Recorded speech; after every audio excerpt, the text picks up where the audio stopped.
What the hell is happening right now?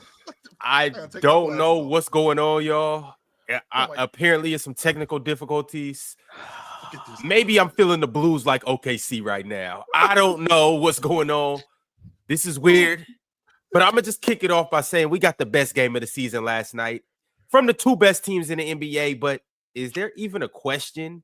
John, Ox, Mars, Chill, who's the best team in the NBA? Yes, there is.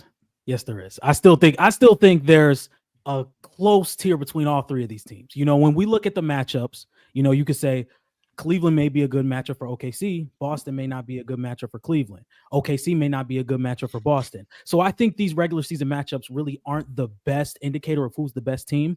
What I look at is in a playoff setting, what can translate the most? The Cavs having an advantage in having two starting level bigs on the floor, the Celtics being able to hit 40% of 53s on any given night, or the Thunder being able to wreck games defensively.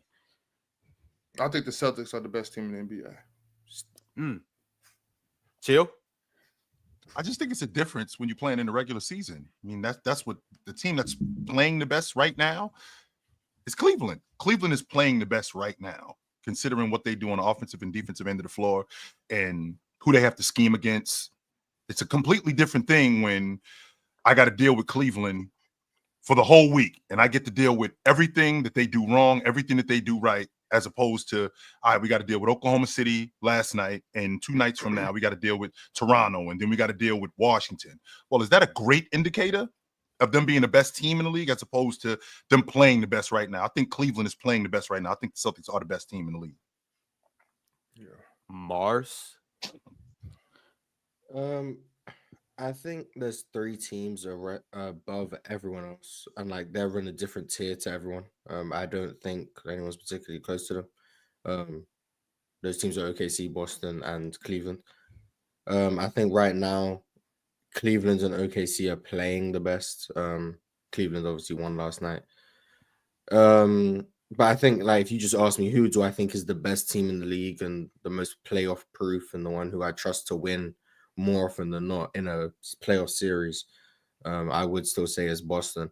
But Cleveland are really, really, really, really, really, really, really good. Hey, Mars, you alluded to it the other day, how Donovan Mitchell's not the clear most valuable player on this team.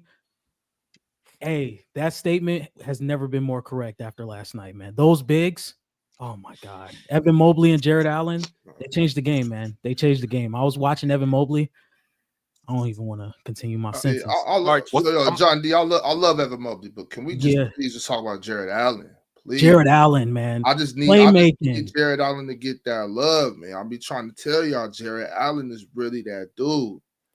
And yeah, man. I mean, first of all, he's amazing. No, ain't he amazing? No, he wasn't. Last year. I wasn't. Last year. Yes, no. Yes, I was. It's on video. I've been trying to tell you. I've been saying this about Jarrett Allen every single step of the way. The only one that ever let me down was Evan Mobley. Evan Mobley let me down when he was getting babied against Julius Randle and them. Mm-hmm. I've always been on Jarrett Allen's side. I've been on Jarrett Allen's side since he was with the Nets. Nobody can say that I wasn't rocking with Jarrett Allen the way I have been. Anybody in the chat, go ahead and tell me that I wasn't. So last year, around this time of the year, Mars and I had this conversation. You and I had this conversation, and you guys scoffed at me when I thought Jarrett Allen should have been an all-star. You guys turned your nose up. I never said anything against that. Maybe somebody else did. I definitely never said anything against that. I definitely didn't agree. Mars did not agree. Mars did not agree. Jarrett Allen. I've only spoken highly of Jarrett Allen.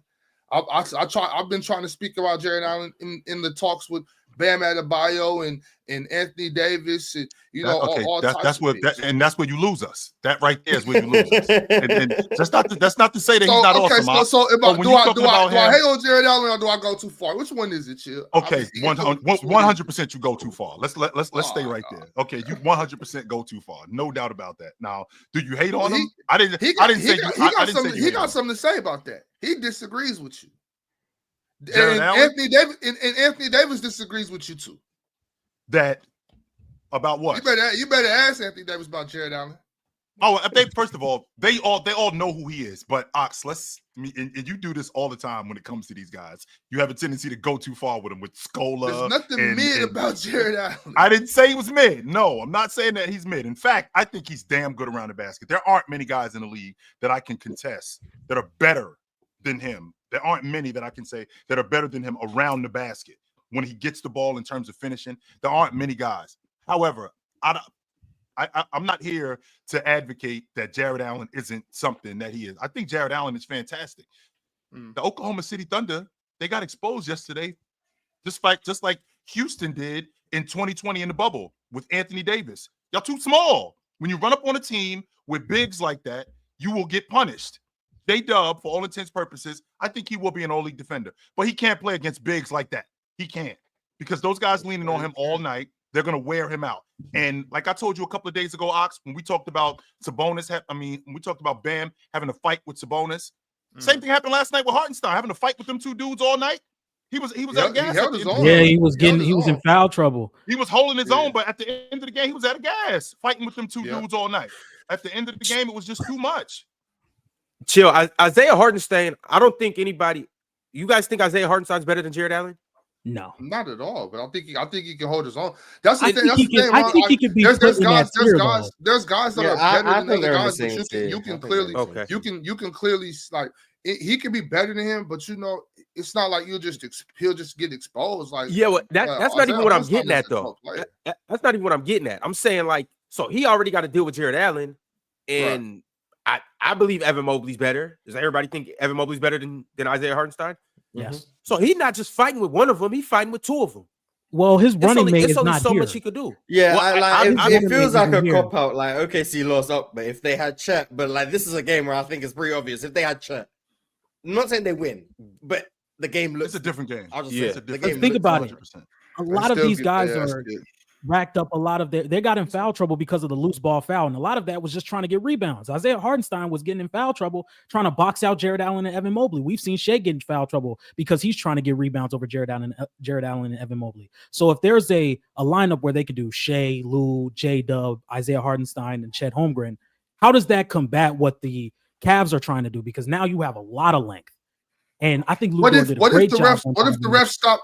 What if the refs stop cheating for SGA in the Thunder? Then what? You know what I'm saying? We can all do all these what ifs. What if Chet was here? What if the refs called a fair, even game whenever OKC's on the floor? Did they do that last night? Yeah, that was going on last night, Ox? I mean, besides the out of bounds in the fourth where Shea was clearly was out of bounds. That was crazy. Yes. That was crazy. But like generally speaking, I don't think the refs favored OKC. What I think is interesting, and I think Ox will like this because this goes back to the thing that a lot of people keep saying about you don't have spacing if you don't have four shooters on the floor. Cleveland did something that not many teams can do, and that's because they don't have four shooters on the floor. What makes OKC so good is like when they blitz ball screens, they're able to still fly out to shooters and recover, and you have guys who can play multiple spots on the floor. But when instead of like if you blitz a ball screen and you have someone on the wing and in the corner, now that defender in the corner can guard two. In theory, they can guard two, and then you X out. But if that person in the corner is now in the dunker spot, that adds a whole new dimension to how you're meant to guard those two players. And that's what Cleveland were killing them with all the time. You blitz, you now have Evan Mobley in the pocket. Isaiah Hartenstein steps up, lob to Jarrett Allen. Flip it, Jarrett Allen in the pocket, lob to Evan Mobley. Or then you pick up on the dunker spot, you now give up an open three. And OKC couldn't do anything with that because it made the rotations more difficult. So when I say, or Ox says, or Chill says, you don't need four shooters on the floor to have spacing, that's like the perfect example of it. Cleveland's were better spaced than a team that would run 5 out against OKC. And Chill, you were talking about that last night. I heard you talking about that last night, Chill, with the high low. With the high low. And to Ox's point, Mars, we hear a lot of times when people say stuff like spacing. That's a buzzword. I don't think people actually understand what spacing really means, right? So when you number one, when I'm watching both Jarrett Allen and Evan Mobley, it reminded me, and I want to make sure that I word this correctly. It reminded me. Say the right name. Say the right name. It reminded me of what David Robinson and Tim Duncan were doing. That's what it reminded me of. Those two guys playing in the high low. But you can't have spacing with two big guys. Actually, you can. And the reason why you can is because when Evan Mobley, he can knock that shot down. Well, now that big guy, when you're deficient in the front line, that big guy now has to flash. When that big guy flashes, you don't have anybody big enough to contend with Evan Mobley or Jarrett Allen on the baseline. Then you add in, to Mars's point, if Evan Mobley is in the dunker spot, I got that long ball shooter in Max Strus on the long ball line. So if you try to crowd, now I have even more spacing. So the idea that I need 5 guys around the long ball line to have spacing, that's just not true. It's never been true. And I think that word spacing, it's always been a buzzword, but I don't think people understand exactly what spacing means. People just, when they say you need to have spacing, they're basically just saying you need to have competent shooters.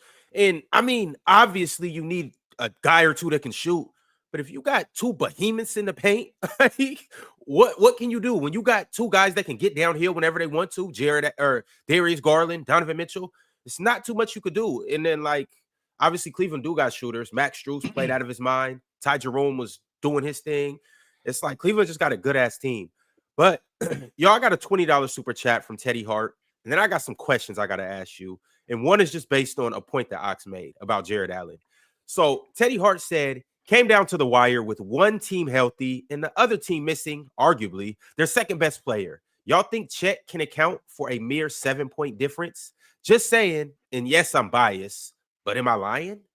Well, no, you're not understand. Lying. Basketball doesn't work that way. So that's number one.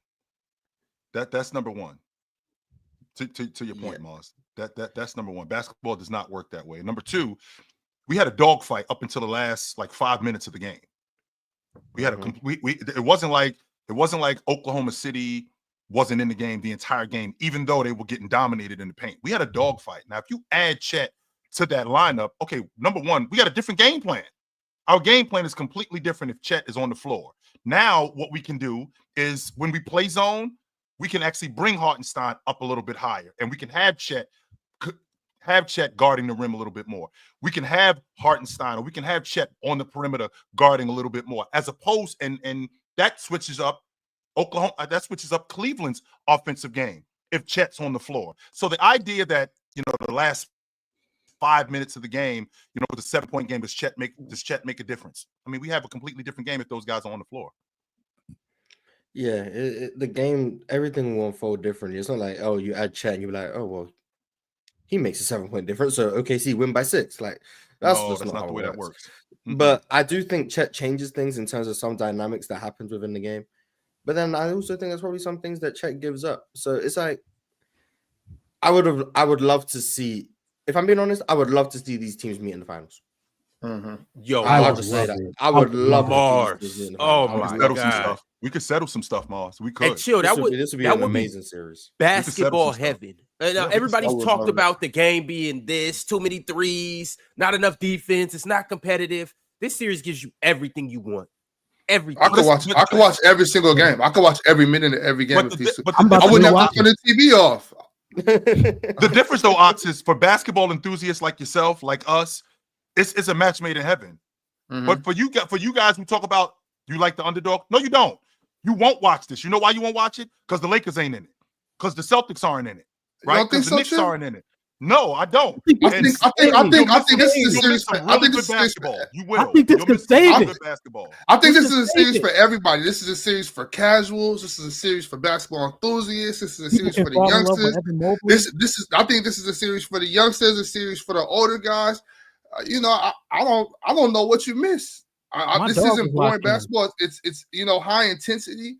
I could get with this. Like that would be a great series. I would enjoy watching it, I think.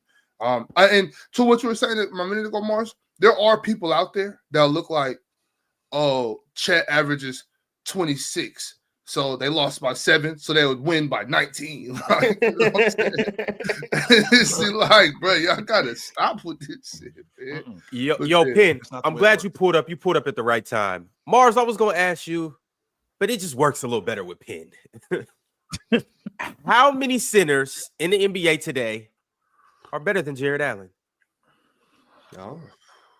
Ron, you better not kick me out of practice today.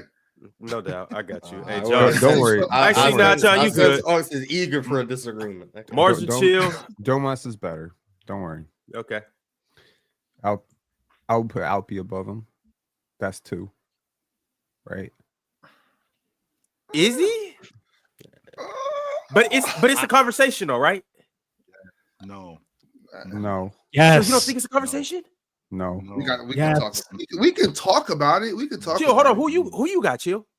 You could talk about it to a wall. We're not going to waste time talking about it up here, are we? I mean, we I don't. could talk about it. We don't. You could talk about it in waste therapy, time talking about it. maybe. But That's what therapy's for. I think Ox is on the fence. I think John B's on the fence. I think I'm on the fence. So maybe it's just I'm for sure on that fence. Yeah. So maybe it's just you who thinks it's clear. Schengen. It's not just me. Chill agrees. No. I'm willing to have the Sabonis. So maybe it's just you two. Okay, maybe it's just you two. Who you got? Condi, are you insane? No, I'm dead serious. Like this, I'm on record saying Jarrett Allen's better than Sabonis. I'm on record. What are you basing that on? He is on record saying the two-way impact, the defense. I love Jarrett Allen's defense. In fact, he's still not seen Alperen Sengun this year. Is he Jarrett Allen? I don't think he's Jarrett Allen defensively. I didn't say he's Jarrett Allen. Jarrett Allen's not Alperen Sengun offensively. No, What's more important, offense or defense? The thing is, I value the defensive big who is still a plus offensively. Like I value defense from a big more than the offense, at least. Unless you're I'm not mad at you. Yeah, until it's time for number 15 in Denver and he breaks away. Yeah, and then I'll make exceptions. Okay, to answer the question, no, he's not a top 5 center. That was a ridiculous poll. Well, how many centers do you go that is better than him? Top 10. Can you name all the centers that you think are better than him right now? So you said Sengun, you said Sabonis, Jokic, Embiid, Wemby. That's 5. Yep. Okay. Right. We say Domas. Yeah, you said Domas and Alpi. You didn't say AD yet. You haven't said AD or Cat. Anthony Davis. AD or Cat yet. Karl Anthony Towns. Yep. Okay. And this is kind of where is Porzingis better than Jarrett? Yes. I mean, as of this year, he been. Yeah. He's better. He's better. He's been hurt.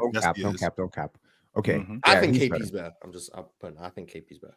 Is Jarrett Allen better than Rudy? Could you imagine if Rudy had Jarrett Allen's offensive game? The disrespect wouldn't be there. It wouldn't be there. Imagine if Rudy was Jarrett Allen capable on offense. Interesting. Hey, I think Jarrett Allen got a little more on the offensive. Well, last night he showed us everything he got. But he got a little more than he shows on a night-to-night basis. It's just I got Evan Mobley, probably a top 5 talented big in the league, skill-wise and all of that. And then I got 2 supreme guards. And then I got shooters all around me. Jarrett Allen shows this more often than not. It might not be to this extent. It might not be. He might not fill up the stat column as far as points go, but he shows the skill set all the time, bro. He gets on the block. He has the jump hook over both sides. He catches the ball. He's on the offensive glass. He might not offensive rebound like Walker Kessler or Rudy Gobert, but he's on the offensive glass. I think offensive rebounding is major. You know what I mean? He's aggressive on the block. He doesn't get the ball on the block and look scared. He knows what to do with the ball on the block. He has a skill set. He shows this all the time. And he can pass the ball. Right. This isn't new. This isn't new for Jarrett Allen, but he does this. I don't know. Not to derail the conversation too much. No, I don't know if you watched that Timberwolves Pistons game. Rudy Gobert, back-to-back possessions. Anthony Edwards got blitzed. He gave it to Rudy in the short roll, similar to where Jarrett Allen and Evan Mobley were catching yesterday. He turned the ball over back-to-back times, and then you come to find out now Anthony Edwards ain't passing him the ball no more. Like they tried to do it. But no, that's not his area though, Mars. What we in Cleveland it's a short roll. No, 3-on-1, and he's turning it over. Is he the only center in the top 10 that can't complete a short roll pass? No, that's not true. No, because you gotta be comfortable with the ball everywhere on the court, though. Chill, like everywhere on the court. As a 5-man, you do. As a 5-man,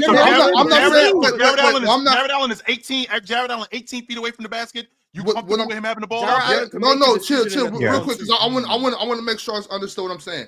Right. I'm not saying that you got to have a tween game. I'm not saying you have to be able to shoot deep threes. I'm saying that you have to be able to catch the ball there and not be uncomfortable with the ball. You got to be able to catch the ball, be strong with the ball, maybe take 1 or 2 dribbles, bounce, get it off. You can't have the ball in. There's nowhere on the court that you should be uncomfortable with the basketball. 100%. Nowhere. And to watch Rudy, and to Mars's point, him turning the ball over in a short roll. Where is Rudy the most comfortable? To be honest with you, when I watch Jarrett Allen, I feel like Rudy is the most comfortable where Jarrett Allen is the most comfortable, around the basket.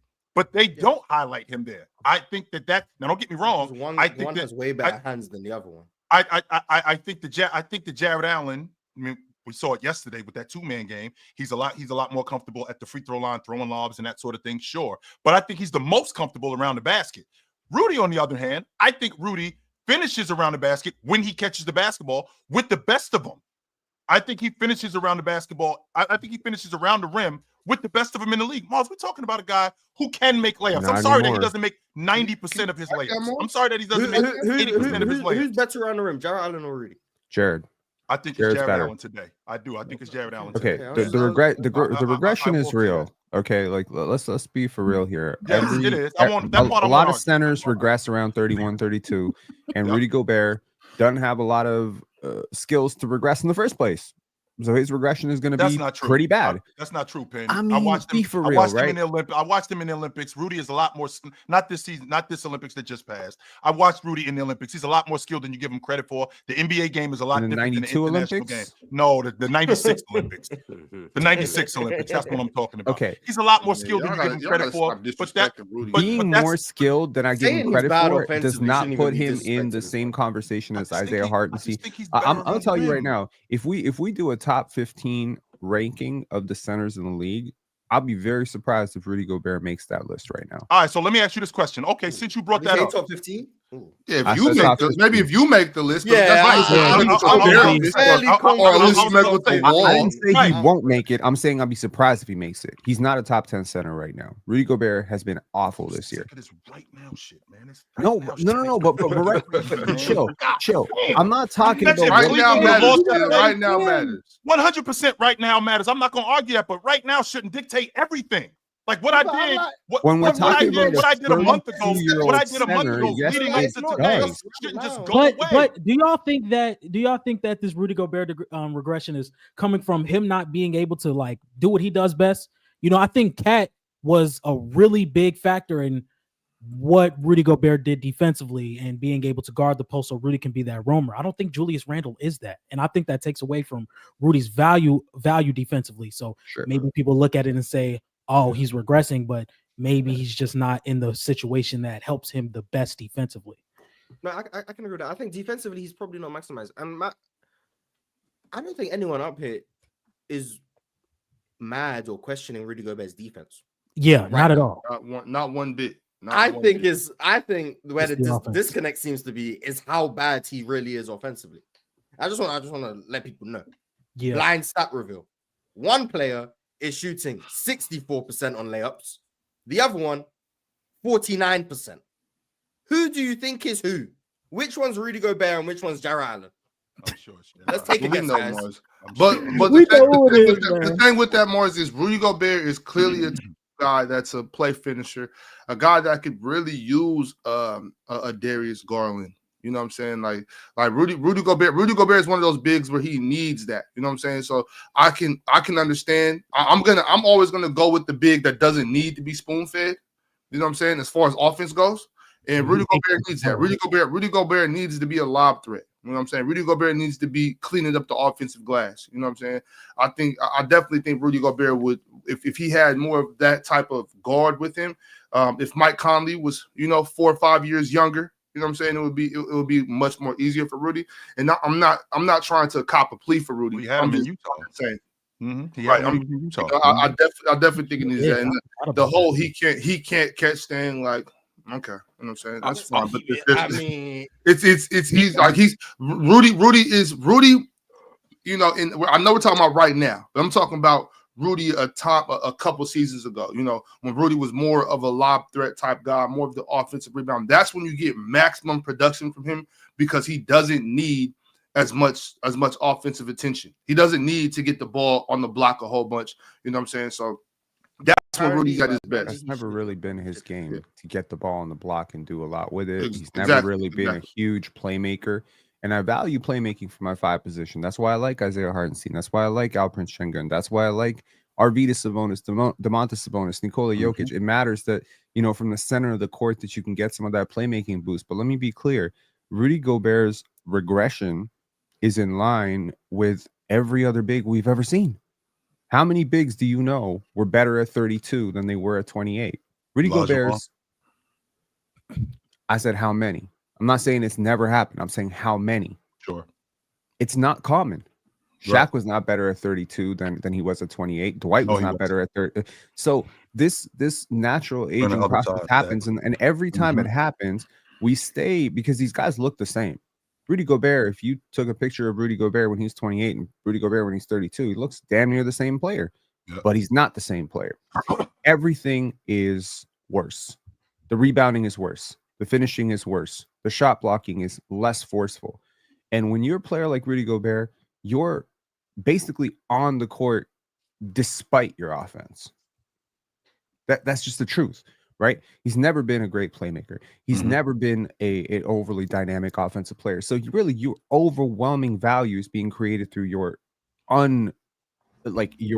unhuman level of defense in the paint.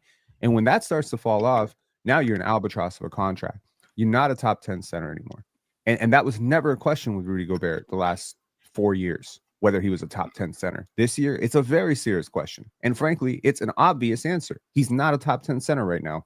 I'm about to bring it back to the game. Right. I don't think we got to worry about that with Rudy for another couple seasons. He's still, his defense is still amazing. It's immaculate. So. All right, but before we continue to trash Rudy and beat his head into the ground, we go come back to Jarrett Allen and Evan Mobley and what the Cavs did last night. Yep.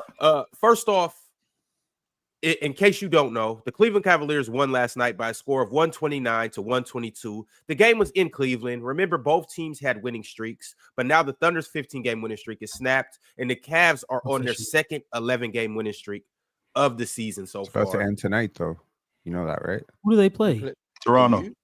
Oh, Toronto coming to town. But maybe they just take the night off after all the hard work they did yesterday. And they just exactly. They just feel bad. They're just like, hey, man. Y'all don't deserve Cooper Flag. Quick take question. The W. A couple of things I wanted to point out that I wanted to know if you guys noticed.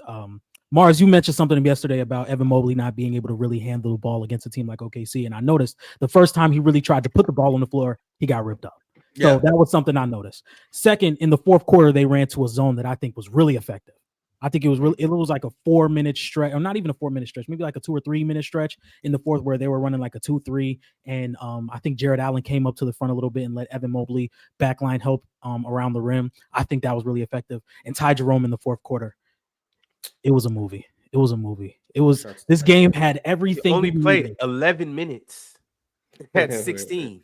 Yeah, he 15. 15. Yeah, 15. Yes. He went 7. Like 9. Did it make a 3 though? Atkinson is calling his number in the fourth quarter. He's running the O and calling his number to go after J-Dub. I'm watching this in amazement. You got a floater that just go in every time. Like go back to it. Go back to him every time. That was incredible. And I think J-Dub's gonna be an all-league defender this year. They went after him last night. Cooking. Which, by the way, he was completely and utterly ineffective in the fourth quarter, which is why I said what I said about Oklahoma City, where I still think that they're a year away, because I think he is still a year away. For that reason right there. One of the reasons why I think that they're a year away is because of that kind of stuff right there. People will look at the box going, he went 25, 8 and 8, 25, 8 and 7. He didn't give them anything in the fourth quarter last night. Zero. I think absolutely nothing. One of the biggest things is just him being beat to his spots. J-Dub is the guy who really relies on getting to his spots to be really effective. And if he's getting beat to his spots, he doesn't really have the best counters to that, and it can lead to a lot of bad shots. And if you beat him to his spots and you have a good game plan against him, he might not make those shots as consistently as you would want him to. And that's what happened in the fourth. I think the difference in last night's game is I saw a bunch of adults as opposed to a couple of years ago. I saw kids. I saw Evan Mobley. He looked weak. He looked out of sorts. Darius Garland is not taking the ball to the rim last night in the meat and potatoes of the game. He's looking for Donovan Mitchell. He's trying to get off the basketball. Instead, he's got Cason Wallace in front of him, and he's going downhill. He took care of the ball with the best of them last night. I think Oklahoma City only forced 13 turnovers. That was huge. That was huge last night. Making Cleveland taking care of the basketball the way that they did. And with that front line that they had, that was the difference in the game last night. Because as bad as Donovan Mitchell shot, he did a whole lot of other things. He did a whole lot of other things. His playmaking was beautiful. Yes, he did a whole lot of other things. He still didn't play well. No, he didn't play well. No. But I thought that. Did Shea play well? Yes. Shea didn't have a particularly good game. Shea was. I thought he was good. For Shea standards, I would say he didn't have a great game. But he didn't have a great game. I thought he was good as a shooter. An overall positive. You thought he was good as a shooter? Mm-hmm. I thought he was good as a shooter. Yes, sir. I thought he was good in that mid range. I thought he was good in that mid post. He was really good around that area. I don't think Shea was clearly the best player on the floor last night, though. They tried to do. Was he? No, he was not. Evan Mobley was the best player on the floor to me. I thought I don't know if he was clearly the best. Jarrett Allen, Evan Mobley, Jalen Williams were the best players on the court. So Jada played better than Shea last night? Yes, he did. Jarrett Allen played better than all of them. Jarrett Allen or Evan Mobley. I'll take either one. But I think Evan Mobley was the best player on the floor last night. So. Like I think what this game highlights is that Draymond Green is a freaking genius. Okay.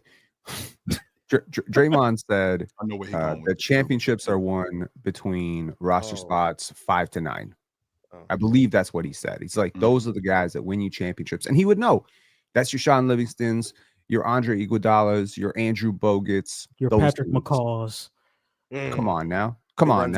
We said 5 to 9. We didn't say 5 to 13. Come on. Fred Van Fleet. Sure. I know what you mean. Those guys. And the truth is that we really have like a star focus in terms of our media coverage and how we cover these teams. And for good reason, right? We've had a lot of really dominant stars like Kobe, Michael, LeBron, really carry and anchor teams. But as the league is getting more talented, it does come down to your Ty Jeromes. Is your Ty Jeromes and your Casey Wallace going to hit shots? Which of your role players are going to show up? Because when I scheme and stop your stars, and I mean, they did a great job on Donovan Mitchell, did a great job on Shai Gilgeous-Alexander. Now, who's going to hit shots? That's really what it's going to come down to. Do your big men finish or they drop the pass?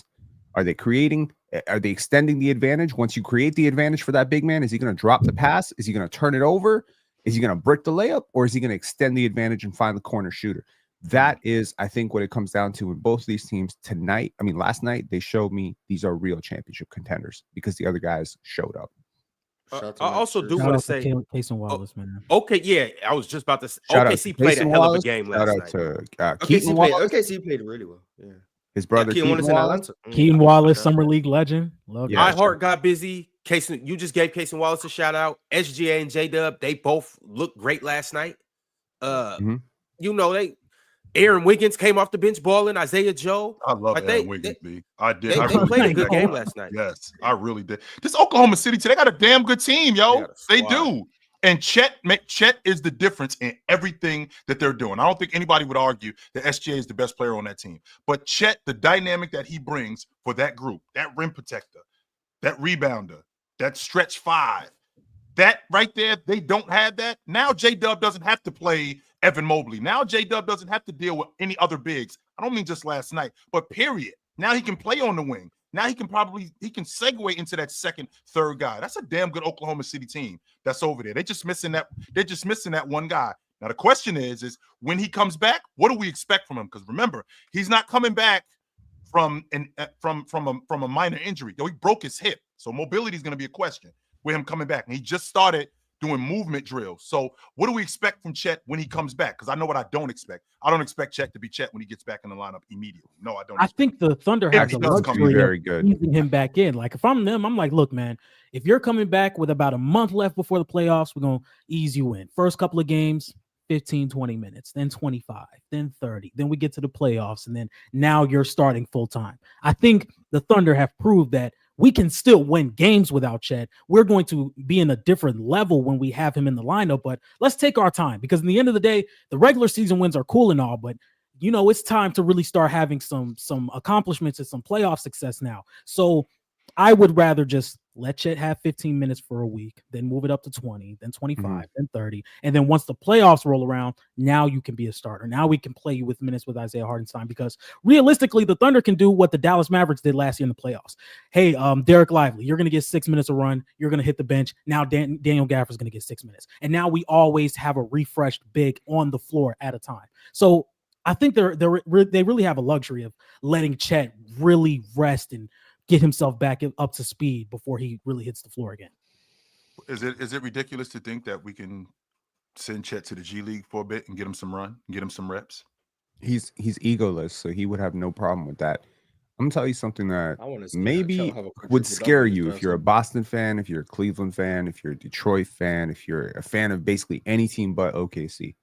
The trade deadline is less than a month away, and there's no team in the league that can do more at that trade deadline than OKC. They have boatload of picks.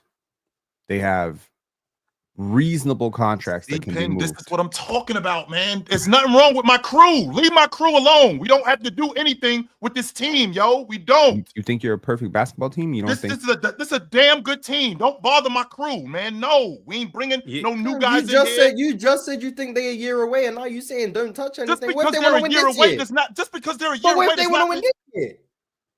I'm sure that they want to win this year. You don't waste, but you do not waste years of a superstar's prime. This is what I hate. This is what I hate about what the Dallas Mavericks have done, what the Sixers have done. Don't take these years for granted. Don't take the LeBron model for granted. Not all of these careers last this way. Some of them are like Joel Embiid. Some of them are like Zion Williamson. It might just flutter, and you get a window of it. Look at the Kawhi Leonard thing, right? It's like you just don't know, man. Like if you're the Toronto Raptors in 2019, you don't make that Jonas Valanciunas and Marc Gasol swap because you want to hold on to your pick and you don't want the older asset. Well, that one swap pretty much gave you the championship. Marc Gasol was the missing piece. You got to make that you got to make that change. And what I'm saying is with OKC, some of their role players are a little bit inexperienced. They got a little bit of dead weight on their contracts. Like I'm not saying like Kenrich Williams and these guys are like dead weight per se. They're serviceable role players, but you got to acknowledge there are better players that make that kind of money across the league for sure. There are way better players. It's a Derek White that they could get somebody 100%. Somebody that can help them in that way. Yes, that's exactly it. Oklahoma City. Yeah. They already have him. His name is Cason Wallace. They got him already. That's just Derek White. They already have him. They already got that perimeter defender. They already got that perimeter defender. They already got their Drew Holiday. That's Lou Dort. They already got. They have Lou Dort is definitely upgradable. They don't have their Lou Dort. They have their Lou Dort. They have their Cason Wallace. We don't have to compare them. They have their Lou Dort. They have their Cason Wallace. Exactly. If both of those guys can be upgraded, upgraded to who? Cam Johnson? Yes. Cam Johnson yes. I'm glad you said him. Yes. So let's bring Cam Johnson. So let's bring in Cam Johnson. Who is Cam Johnson? Cam Johnson is kind of like in the MPJ mode. Is that fair? Mm-hmm. But he plays defense. Okay, he does play defense. Is that our problem? Is that our problem? Hang on. What do you mean? Shooting? Consistent shooting? Chill. Answer me this question. And experience. Are you a fan of Cam Johnson? Are you a fan of Cam Johnson? Do you appreciate Cam Johnson? Yes. Okay, great. So if we trade Aaron Wiggins and Ousmane Dieng for Cam Johnson, and I add a couple picks or a pick, are you telling me we're not getting better? Are you telling me we're not getting better? I do not like. Chill. You mean to tell me? You gotta let go. Don't let him fly. Don't let Ousmane fly. SGA, J-Dub, Cam Thomas. Cam Johnson. My bad. Cam Johnson. I was seeing if we can sneak him in here. Cam Johnson, Chet, and I mean whoever you want to run at the next five. It don't matter. It could be Cason Wallace. It could be Lou Dort. It could be Isaiah Hartenstein. You mean to tell me that he doesn't upgrade that crew? I do think I'll give you one more. I'll give you one more. What if we trade Dylan Jones for Walker Kessler and we add a pick? If they can get Walker Kessler for Dylan Jones, that's what I'm saying. To Oklahoma City? Hang on. This is what I'm trying to say. OKC can turn this from we're the best team in the league to we are unbeatable. Stack the odds in your favor. There's no shame in that. You're not stacking a super team here. What you are doing is you are preventing yourself from getting killed in the event that Isaiah Hartenstein goes out in the playoffs. You need depth. You are not going to beat Denver. Frankly, you're not going to beat Denver. You're not going to beat a lot of teams in the playoffs in a 7-game series if Isaiah Hartenstein goes out. You cannot hedge what you have right now on Isaiah Hartenstein and Chet Holmgren being perfectly healthy through a playoff run. That's crazy to me, especially when all it would cost would be a first-round pick or a future 2031 pick for you to get the insurance. And Walker Kessler and Cam Johnson are not the type of players where it's like, oh my God, they got a DNP-CD. We got a big problem on our hands. No, man, these are egoless guys. They're happy to come in. No, what you think Walker Kessler's gonna be like? Oh damn, I'm on a championship contender and I'm third string center right now, and I'm not getting minutes because they prefer a stretch big right now. No, this is injury insurance. It's a luxury that you have. You have the ability to, you know what I mean? Like, you know, when really, really rich people, this is what I'm talking about. The OKC Thunder might be a small market team, but they are the rich people. You know what I mean? It's like the rich people, they have the luxury to get an apartment for their dog. I know what Penn's talking about.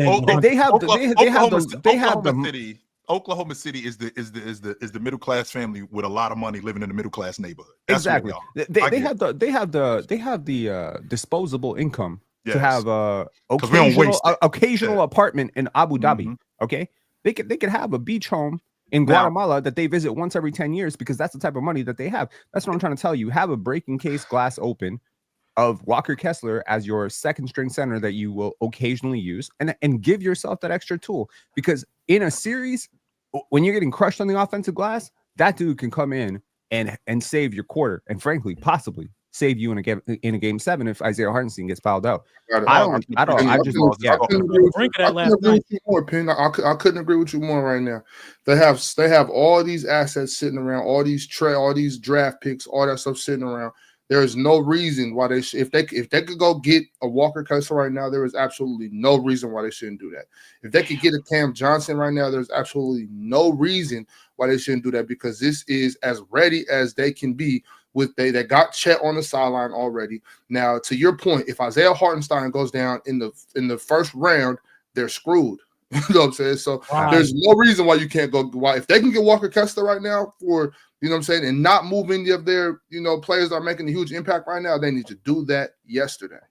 Just so we clear, remember who we dealing with now. I just want to make sure that we're clear. I just want to make sure we know who we dealing with. You rich though. You got the dough. Even if I got the dough, what I'm not going to do is I'm not going to pay $500,000 for a $100,000 car. Okay, but not doing what I'm saying. When you go on a vacation to Hawaii, the bottles of water aren't $150 like they are in Alabama. You're gonna have to pay $6 for a bottle of water, but you gonna enjoy Hawaii? You gotta pay to play. I'm willing to. So, Penn, what'd you say you give up for Walker Kessler? I would give up Dylan Jones and a first round pick. Chill. If Danny Ainge says you got to give me that good, what are we talking about here? Well, he is really good. But if Danny Ainge says you got to give me 2 first round picks, you give it to him. Sure, I'll give you a pick swap and a pick. It's worth the championship. Chill. It might be. It might be. Like chill. If I'm trying to get somewhere and it's some place I really need to go, which is a championship. You know what I'm saying? It's a championship, and I have to give up more than it's worth. You got to do it, because what? Because then I'm gonna look back 5 years from now and be like, man, I got all these picks. We ain't win no championship. You know what I'm saying? I'm telling you, especially when you got the bread. It's especially if you got the bread. My theory, chill. It's always been my theory that cheap people end up spending more money in the long run. You know what I'm saying? You get what you pay for. Danny Ainge, what do you want, Danny? I'm not offering you nothing, Danny. What do you want? Beauty is whoa, Penn. Do not ask Danny Ainge what he wants, because you will leave with no shirt. We're gonna sit there and talk about it. I'm proud to pay. I want this ring. I'm proud to pay. I want this ring. Now, obviously, I'm not gonna give you my socks and drawers, but which is what he's gonna ask for. Rim protection. I might got a sock for you, Danny. You know what I'm saying? I don't know who y'all I'm leaving with my drawers. I don't know who y'all think Walker Kessler is. He's in the right system. Walker Kessler is an elite defensive big. In the right system, he is. He is a serviceable big off the bench. Can we be for real? He's one of the worst offensive players in the league. He's the American Rudy Gobert. He's the American Rudy Gobert. He's not. That's what he is. He's not. He's a really great defensive. You think that little of America in the NBA? That's what oh my lord! You think that little of America? Pan, I don't know what you're looking at when you watch this game. No, that's bro. I really don't. American Rudy Gobert. All we did was show you love here in America, and that's what the American Rudy. That's what he is. Bro, no, that's not a knock. You better lock those gates in Alabama. Yo, but look, we're stuck on Walker Kessler. There's other people out there that they can go get. There's other every bad team in the league is trying to get rid of their defense. Y'all understand that? Cam Johnson is a winning player. Walker Kessler is a winning player. These players are helping teams win that don't want to win. So and they can go. OKC can go get both of them. Exactly, they could, and they wouldn't lose very much. Tonight, I'm sorry. When I'm wiping my tears from the championship, I'm not gonna be like, oh my god, what about Ousmane Dieng and the friggin' 2031 first round pick that I gave up? I don't care. Killer, you didn't mention the other dude. Run that. Who's the point guard they just drafted this year? Nikola Jokic. Chill. They got too many assets. They got too much. Give up some of that. When Penn was talking about giving up the kid from Chicago the other day in that skin, I was way against that. Look, Topic can go. Not Topic. Yeah, but there are different timelines. Be nice, man. He gonna be nice. I think so too, John D. I think so too. That's not a knock on Topic. That's not a knock on Topic. I'm just saying that I was wrong when I said OKC wasn't ready. I was wrong. They ready. They need to go get. They need to go do that now. I like this. Okay, there we go. Like it's not about how good Topic is. It's about the fact that the window is. I mean, the barn door is wide open. You know what I'm saying? Like it's wide open. Just run through the gate. So I'm OKC. I'm putting all the chips in. Come on, let's rock. We cannot guarantee championships. Let's rock. Nobody has a crystal ball. Nobody has a crystal ball where they can guarantee a championship. All you can do is stack the deck in your favor. You can't say, "Oh, we're going to guarantee a championship with KD," because what happens is KD tears his Achilles, and you don't got that championship anymore, right? So what I'm saying is, you don't know this season has been so full of injuries, and every time one of these dudes goes down for a season or for half a season, and you see it happen, you're like, "Damn, he was just reaching for something. He was just walking." It could happen at any time. An Achilles could pop at any time. You got to extend that window. And all you can do is give yourself the best shot possible. I'm saying if I'm OKC right now, I got maybe a 30% chance at winning a championship, 25%, 18. Maybe 20, something in that range. But I got a real chance. I'm one of those teams. I'm one of those 4 teams. And my whole core is young. Half my core is still on their rookie contracts. If I have an opportunity to take this window and I have an opportunity to take that 20% and make it a 25% or a 25% and make it a 30%, and I got an opportunity to add a young piece like Cam Johnson, Walker Kessler, these dudes are not aging. They're in their prime. They're like right there, 23, 26, 28. If I have a chance to add players like that to my without overextending myself in terms of like financial liabilities going forward, and I got a chance to keep my window open, and I got a chance to take that 25 to a 28 to a 30, I'm doing it right now because I don't know when, and touch wood, I hope it never happens, Shea or J-Dub or Chet, one of these foundational pieces, has a career-altering injury, and now my window is very different. I got to go for it. I do think they shouldn't be too trigger-happy with the picks because in the end of the day, you are going to be giving a lot of money to your core 3 guys. So how many picks they got? Picks are going to be coming in. They got to extend though. They've got so many picks. If they give up 3 picks, they probably got like 16 left. And how many roster spots they got? What 15. Are they gonna do with all the picks? Start a whole NBA team? I'm saying if you're going to become a time where a guy like Isaiah Hartenstein may want more than you're willing to give him. Cason Wallace may want more than you're willing to give him. Keep those picks and develop those players so they can walk right into those spots. John D. After you win 2 rings.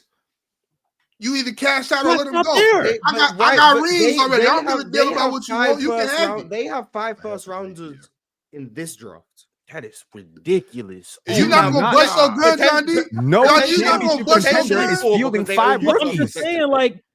I'm saying. That's insane. That is nuts. John, you got to shoot it till it start clicking, brother. John, also too, like especially like, so we were just talking about Nikola Topic, but we're talking about all those other picks, right, that they have in the future. And I know OKC has a track record of making good selections, even going back to KD, Russell Westbrook, James Harden, and all of them. OKC, they are great at scouting and making picks. But I can't bank on somebody that I don't know. I can't bank on a 2029 pick that I don't know where it's going to be, who it's going to be, what it's going to be. You can bank on your development plan. What I'm saying is, I'm not saying don't trade the picks at all. What I'm saying is, there's going to become a time where these like 6th, 7th mans, they may want more than you're willing to give up. You are going to be extending Chet, J-Dub, SGA. I don't know if they got extended already, but that's going to happen in the future. You're going to be giving them a lot of money. So I'm saying guys like Case and Wallace may want more than you're willing to give. Guys like Isaiah Joe, guys like Aaron Wiggins. Keep a few of those picks. I'm not saying just let them all go, but keep some of those so you can develop these guys. There's a lot of guys in this draft, next year's draft, year after that you can develop, sit them for a year, sit them for 2 years, and they can learn something and step right into these roles. So no, Jay, because we're trying to win right now. That's the plan. We're trying to win right now. I think John is saying if Case and Wallace you can do both. John, right. Don't trade all the draft picks. Don't trade all the picks. That's what I'm saying. I'm saying, John, they have enough picks that they can trade do that, but also upgrade their roster with the other picks they have. If you have 19 first-round picks and you trade 5 of them to upgrade your roster, you still have 14 to do this drafting stash when guys get too expensive. You got 19 of them. Trade 10 of them. Like you still have the opportunity. I'm saying like don't get to the point where you're don't get to the point where it's like we going crazy right now. This kind of GMing is mortgaging your future. Now, I just feel like what Oklahoma City has done in terms of building that unit, getting Chet in the draft, getting SGA in the draft, getting SGA virtually in the draft. They got him in a trade. They got him in year 2. Getting J-Dub, getting Lou Dort in the draft, getting Wiggins in the draft. All of these guys that they got in the draft, and they got these dudes still, a lot of them on rook deals, and they building this unit, and they building this chemistry that they have, which is turning this team into a championship contender, legit championship contending team.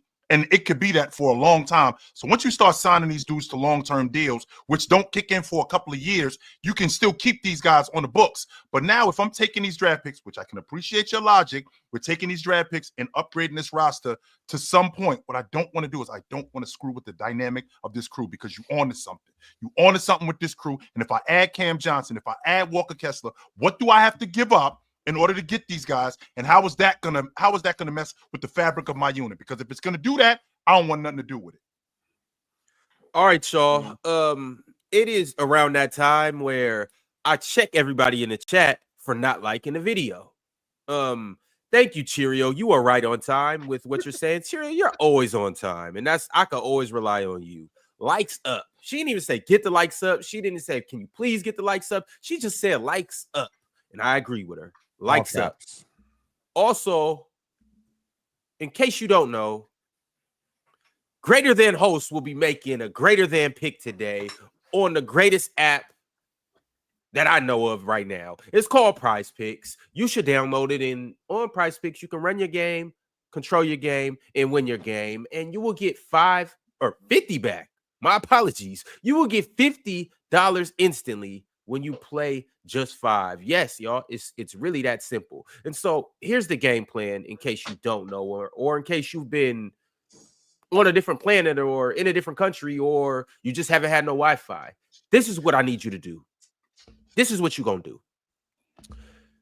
You're going to put your basketball knowledge to the test by downloading the app, using promo code PANEL, and selecting your favorite players or your favorite player projections for the night. With PrizePicks, it's really the simplest and most electrifying way to get in on the NBA action. You got guys like Nikola Jokic who just stuff the stat sheet. You got guys like Russell Westbrook who make it easy to win on a night-to-night basis, like basically how he did last night. You got guys like Domantas Sabonis or OG Anunoby or Jalen Green who just don't really get it done on a night-to-night basis. So those are the guys you typically go less with. But all in all, what I'm trying to say is every single day on the show, we will be showing you guys how it's done, and we will make it simple and easy for you to learn how to choose your favorite players, have some fun with it, and make a little bit of change on the side as well. So what are you waiting for? Download the app, use promo code PANEL, and join us on the show as we make our daily picks. Let's get to it, y'all. What you mean OG Anunoby don't come through? He the only one that came through last night. Yo, that's for real. Kate didn't get those rebounds because he didn't have enough He didn't have enough minutes. Yeah, the game was a blowout. It is what it is, man. I'm not gonna lie. That's the hard thing. It's like, we had 3 rebounds in the first quarter. We was chilling. Next thing I know, we up by 216. So yeah, you never got to worry about OG. So yeah, well, who's going first, OG did come through last night. Chill, you got it. These are the games we got. Chill. We got Yo, for real, RJ Barrett really came through with that abysmal defense. Dallas. We got Dallas, Portland. I had to sell my Orlando, Minnesota tickets. I was going to go to that game, but unfortunately, I had to sell them. Yeah, Paulo's either going to play tonight or tomorrow, but we'll get into that in a second. Let me see that Miami Utah game. Demon on Paulo. Mm-hmm. This is Get Back Central right here. They just came to South Beach and beat them by almost 40. So I'm looking at something completely different in this game. Bam, 17.5 points. Let's see what else we got with Bam. You ain't liking that? No. The 31.5 points, rebounds, and assists. Let me see. I'm getting off Utah. I'm on Miami because they got beat by 40. So it's gonna be something different with them. Who else we got with Miami? Because I know it can't just be Bam. No, we got Haywood Highsmith. A demon pick with Bam. No, I ain't taking that. Nope. No. Jaime Jaquez Jr. 5 rebounds. Jaime Jaquez. Oh, I like that. I like that Haysmith 2 steals. I think he can get me 2 steals in that game.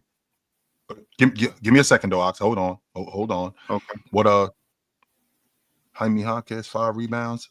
I think this is gonna be a dirty work game. I do. I think this is gonna be a dirty work game. I like Jaime Jaquez for more than 5 rebounds tonight. I do. I'm gonna take that. I'm gonna take more than. You like him for more than 7? Rebounds. I don't know if I like him for more than 7, but I do like him for more than 5. Okay. I do like him for more than 5 rebounds tonight. Yes. Mars? Jalen Green less. Thank you. Hold on. Are there 2 Lesters? No. Jalen Green got a right knee contusion right now. So against a top 5 defense, less. Thank you. Ox, I believe that that contusion in your estimation is called a boo-boo. I think that's what you call it. It's called it's an owie. Yeah, I think that's what that's called. Yeah, a bone bruise can be painful. So against an elite defense, I expect less. Well, DeMontis not playing. OG not playing. So AD. Anthony Davis played against the Hornets. We'll go more on this PRA. Charlotte better not come in there and beat them. I know that. I know that. They just you won't hear from me. You won't hear from me. I bet they better not go in there and beat Phoenix. them. They just beat Phoenix. Phoenix is awful. The Lakers are awful. No, the Lakers are better than them. Doesn't make them not awful. Yes, it does. No, it doesn't. No, it doesn't. Yes, it does. I don't know if the Lakers gonna win, but I know what they not gonna do. They not gonna slow down that demon. So go ahead and type in, swerve off this screen and bend straight into LaMelo for player projections. All right, that's what I need you to do. Yeah, I cannot wait for that video to drop. I'm telling you, LaMelo for be there acting a fool. Yeah, give me that PR. Bring me that PRA. This one right here. Bring me that PRA. He should get that easy. Yeah. Let's run that. Who's going to be guarding? He gonna have a field day. Hey, and they in LA tonight too. LeVar finna be in the crowd fooling. Yeah. Give me that. So he might have been out last night. LaMelo might have been out last night, so it might have gotten wild. Pin, you want parts? Parts Of you this? Do I want to make a pick? Yeah. Yes, sir. Just type in the raps for him. We're gonna make it easy for you. Do play Cleveland, that's right. What you want, Penn? Well, you typing in Raptors? Oh, you want me? Yeah, I could do that. No problem. I just don't take orders from Ron. You know what I'm saying? I'm just waiting for you. And you know why? Correct. That's because he can't stand Ron. That's why. So yeah, I get it. You can't stand me. Grady's been hella cold. Even though he's hella cold recently. He shot like 1 for 4 yesterday. Isn't he the worst player at the rim in the NBA? According to the finishing data, yeah, he's bad. And it's not about to get better against Cleveland. The finishing data is all that matters. Facts. Let's get to the numbers. Yeah, he got to get it in. I would take whatever under on him. Yeah, I would take the under on him. I hope I don't screw up your parlay, but yeah. Under on 12 points. What's the PRA?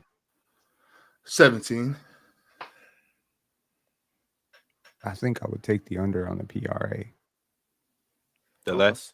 Yeah, he doesn't contribute a hell of a lot on the glass or in terms of assists. I think that just might be safer in case he has like 15 points and nothing else. Okay, gotcha. Took the less on the PRA. All right, that's how we rock in. Let's go ahead and see what we got right now. All right, we got Jaime Jaquez Jr. Damn, Ron. So John D just not here today? Yeah, it's not. You know what? My bad. Hey, John, my apologies. Is it anybody that you? Let me see the games because I saw Magic versus Timberwolves. I might want to jump in on that real quick. Go to Rudy Gobert turnovers. Oh, that's since we talking about over 8. Let's see what Rudy $1 million payout over 8. 9 points. He doesn't have a turnover. He has 1.5 blocks. Probably get that. 9 points. Let's see. 9 points. Yeah. You can believe in him to make some layups and dunks. Oh, can I? Well, maybe not the layups, but some dunks. Goga You got the 20 rebound combo. You know what? I'm gonna go for. I guarantee you, both teams are gonna be missing some shots. I can guarantee. Yeah, that's what I'm saying. Both offenses can get really ugly. I'm gonna go with that. 20 rebound combo for Batate and Rudy Gobert. If these two fools don't get 20 rebounds, I swear. That should be that is a layup. That's the biggest gimme that we got. Rudy shoots 49% on layup. So this not even a 50-50 right now. All right, we got Jaime Jaquez Jr. 5 rebounds more. Jalen Green, 22.5 points less. Anthony Davis, PRA 42.5. Come on, AD, more. That should be easy for AD. We got LaMelo Ball, 39.5. PRA, he's swerving to more. We got Grady D. We need you to keep it down today, D. 17 PRA less. And then we got Goga and Rudy Gobert. 20 rebounds, a combo, more. Ox, we're just going to put 10 on this stuff. There we go. Yeah. 10 to 250. That's good work right there, y'all. That's good work. I mean, that's more than good work. You know, the hustle is bought for oneself or two. All right. Before we get into these super chats, y'all, I just have to ask. Are they the best front court in the league? Wow. The Cavs. Yeah. Mobley and Allen. Yeah. Nope. And this is with Chet coming back too. I know we haven't seen him play yet, but they still have them as a front court. One and AD is a front court. That's better, quite obviously. Okay. So, like, do you mean like two typical like bigs? Is that what you mean? Whatever your front court may be. No. Wait, you said Brown. You said Brown and AD, Morse? I think Tatum and KP could be in that conversation. This would be better. Okay, be for real right now. Be for real, for real. If the Cleveland Cavaliers could trade Evan Mobley and Jarrett Allen for a playoff series and get Aaron Gordon and Nikola Jokic, you telling me they wouldn't do it? Come on now. I wouldn't do it. Okay. Aaron Gordon and Jokic is also better. Yeah, I forgot about them though. It's good. It's a good. Yeah, like there's a few better, but if you mean like Twin Towers, it would be between them and like Chet and Hartenstein. Like those are the only teams really running Twin Towers anyway. I think. What qualifies Twin Towers? Is it like two guys who can feasibly play like full-time five? So Giannis, but in the front court, that's small forwards included in that too, though. So it's included small forward. Well, for the front court, Max Strus is part of the best front court in the league. Yeah, I'm really just counting the two bigs. See, okay. Yeah, I figured. As two like pure like 7-footers in the front court, they might be the best. It'll be between them and then Chet and Hartenstein. But in terms of like just front courts, power forward, center, yeah, I don't think they're the best. But I just think the power forward position has changed so much from what we typically know that it's like KD plays the same position as Evan Mobley. It's like different. Yeah, that makes sense. Who would you guys rather have? OG and Cat, Evan and Jarrett Allen. Depends what you have on the other on OG and Cat. I'd probably rather have Evan Mobley and Jarrett Allen if I'm being honest. I'm going with Evan Mobley and Jarrett Allen. Yes, sir. And I don't think that's disrespectful to the Knicks. So I'd probably rather have. No, it's not. You got extreme versatility with them too as well. That was my thought process. Just less weaknesses, even if the strengths aren't as overwhelming offensively. Like Cat is clearly the best offensive player, but all the hiding and stuff you have to do defensively, it's like, that's not really worth my time. Whereas Evan Mobley and Jarrett Allen, it's like they can do everything. So I'd probably rather have them.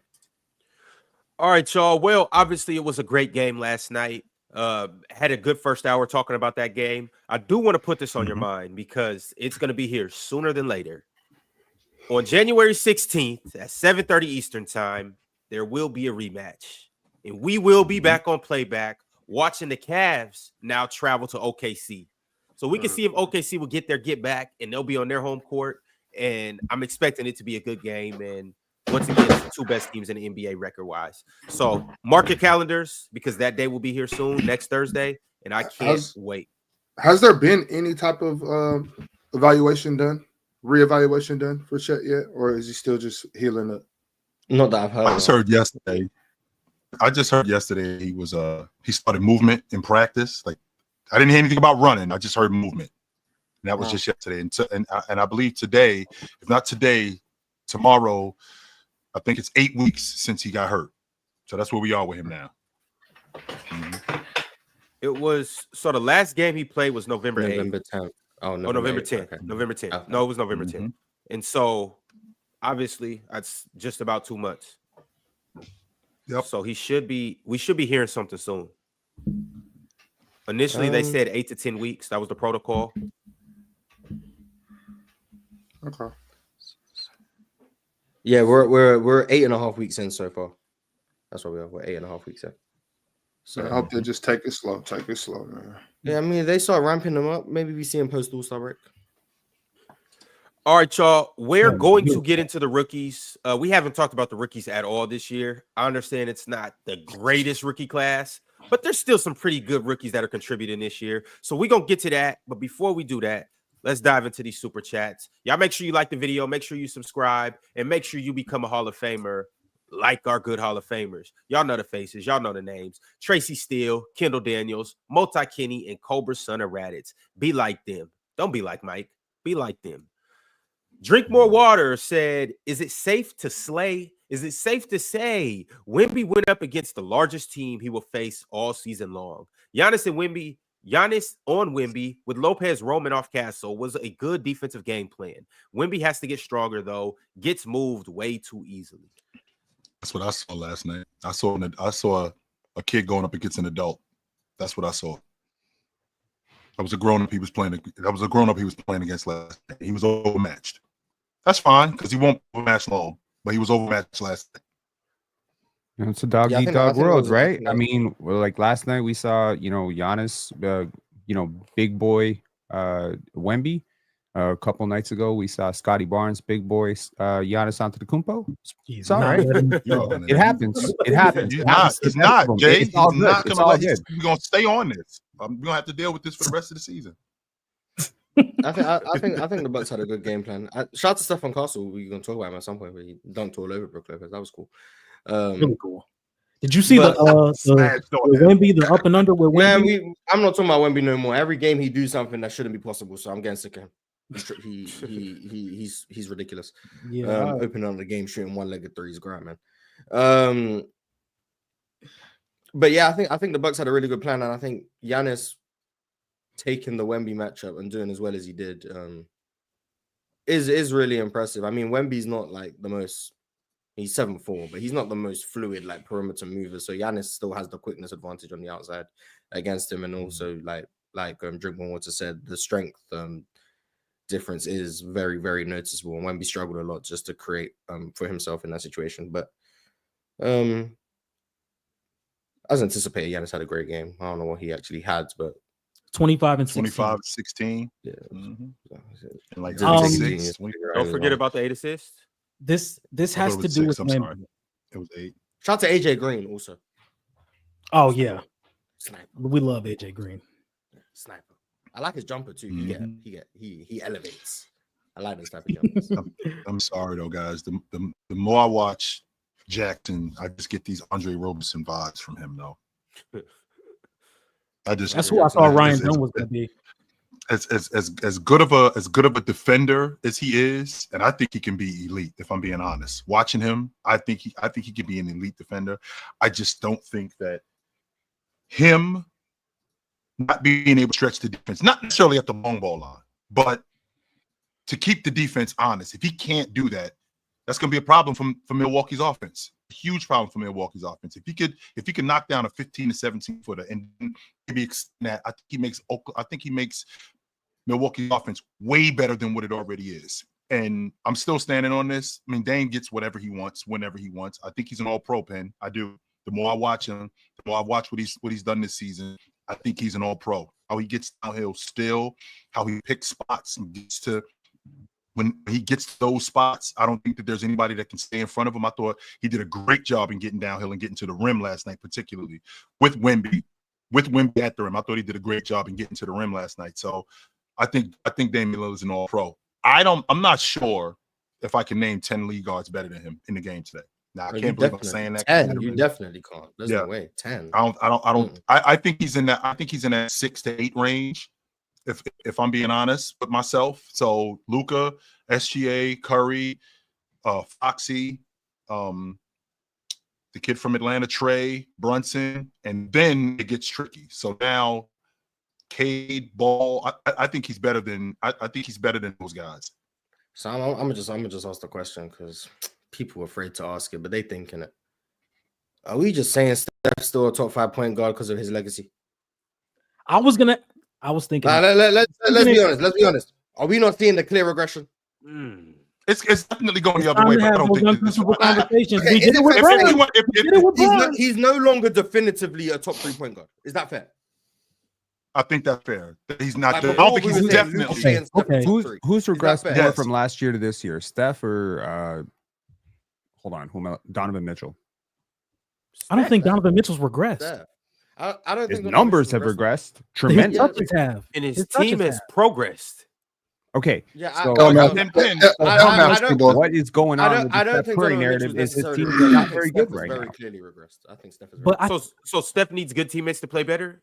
Everyone needs good teammates to play better. Yes, he does. Ron, he's older too. He's older too. Ron, only that. Steph is still playing well. Like Steph is still okay, but do you guys remember the season where? Do you guys remember the season where the next season they drafted James Wiseman and Steph Curry averaged 30? Yeah, they got the number 1 overall pick. And Steph was averaging like 30. That was James Wiseman's rookie. It was 4 years ago. Okay, well, they were fresh on 2021. Yeah, that's the point I'm making, no chill. So I'm saying he didn't have good teammates then, and he still got off. He don't got good teammates now, and he was much younger. I get Ron's point is that he's regressed. So that's Ron's point. That's the point. He's regressed. You guys saying he was younger? That's the point. He's falling off. He's regressing. That's what we're saying. He's regressing. Steph is getting worse. I don't think he's last year we would say the top 3 point guards, Luka, Shea, and Steph. Whatever order you have, Luka, Shea, and Steph. Yeah. Now I don't. I think it's Luka and Shea, and Steph is no longer in that top group. I don't think he's just definitively top 3 anymore. Well, Mars, last year I think I might have put Jalen Brunson over Steph. Yeah, you did, and you got some pushback for that. And you were saying, well, if I'm playing better now, I'm better than you until you prove otherwise. And I understand what you were saying, but I was like, Steph has still shown me enough to where, like, in a playoff setting, in a series setting, I think Steph can still produce at this high level. It's like, I don't know. I'm gonna be honest. I don't know. I think Steph is regressing a little. Not a little bit. I think Steph is regressing a lot. They're trying to push Steph out the top 10 right now, y'all. I think he should be out. I think he probably should be out the top 10. If I'm being honest, these young point guards are better than Steph. I'm not saying that. No. I'm not saying he's not top 10. I'm saying that these point guards today are trying to push him out the top 10. They're getting better, and they're trying to get Steph out of there. Because last year, there's a lot of considering. I don't know. Steph's turning 37 in 2 months. So let's just put out there, like, yes, this is normal. 37 years old, turning 37 in 2 months. Like, him regressing is not a diss. He's had a great career. And to Ron's point, and to Ron's point, I just want to clarify, Ron, because like you just said, he's when you just said, yo, does Steph need good teammates to be good? Well, does he need good teammates to be good today? Yes, because he's older. Did he need good teammates 4 years ago when he was 31, 32 years old? No, because he still was awesome. So I think that's where the disconnect was between you and me. Is he regressing? Is he going the other way? That's natural. He's getting old. No doubt about that. But I don't think that he needs good teammates always to be good. No, I don't think that was the case. When has he ever succeeded without really good teammates? Define success. Deep playoff runs. Define deep playoff. Went deep into the second round. In the playoffs. That's Daniel Greg. 2013. Did he have good teammates? Yeah. One was a rookie. Clay was year 2. Yeah, that's why I'm asking, because 2013 they got to the second round. Draymond was a rookie. Clay was in year 2. Clay was in year 2. Andre Iguodala hadn't shown up yet. Andre Iguodala was not there. No one's denying that he has taken a step back. I'm just saying he had a couple steps to lose. He's that great. Like if you put him on Denver right now, the best point guard in the league.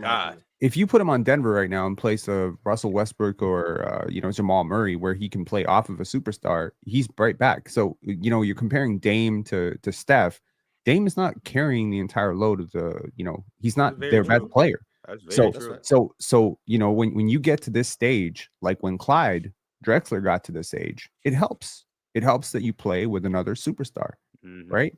So you're still a great player. You just can't shoulder the entire load like LeBron with AD, right? Like playing with Anthony Davis, who was arguably the best player on that championship run, although some people will swear it was LeBron.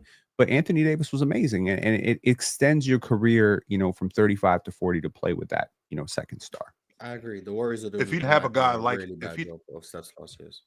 terrible, boss. They're doing Steph Curry a complete and utter disservice in Golden State, 100%. I said to you, I think this summer that I thought that he might get traded because I thought they were going to be bad. I did.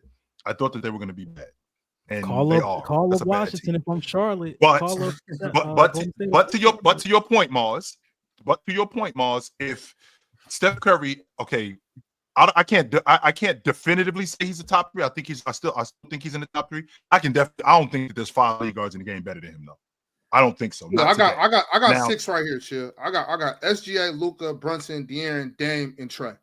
That's who I got. Some people will put Darius Garland, LaMelo, Cade, and Halliburton in there too. Some people. John Morant. I got 7. I got 7 because I forgot about Ja. And there's I got 7 for sure, easy. Right. And then I know some people that will put Darius Garland, LaMelo, and Cade in there as well, and Tyrese Maxey. So if that's the case, I'm not. If that's the case, Steph. And no, I don't got Maxey. I don't got Darius Garland. I don't got LaMelo, and I don't got Cade. But there's some people that do. He's fighting for his life to stay in this top 10 right now. I got 7 definite, Chill. I got 7 hands down, easy, no question. That's tough. I'm gonna float something out there. I'm just testing the waters. If I were to say James Harden is better than Steph at this point, not gonna do it. We can talk about that. Is that crazy? I think as an offensive floor raiser, I would rather take James Harden right now. James Harden has the ability to take a offense that may be lesser or may not have the pieces and raise them up to a level that you wouldn't think so, where Steph may not have the on-ball playmaking capabilities that James Harden has. I don't think Steph is going to be able to run around screens all game as a number one option like James Harden would be able to floor raise an offense by being a shooter or a pick-and-roll ball handler or isolation creator. So if I want to lead my offense right now with these two guys, James Harden isn't crazy. I do want to throw this out there. Steph still is balling. Like in his last 3 games, Steph's still really good.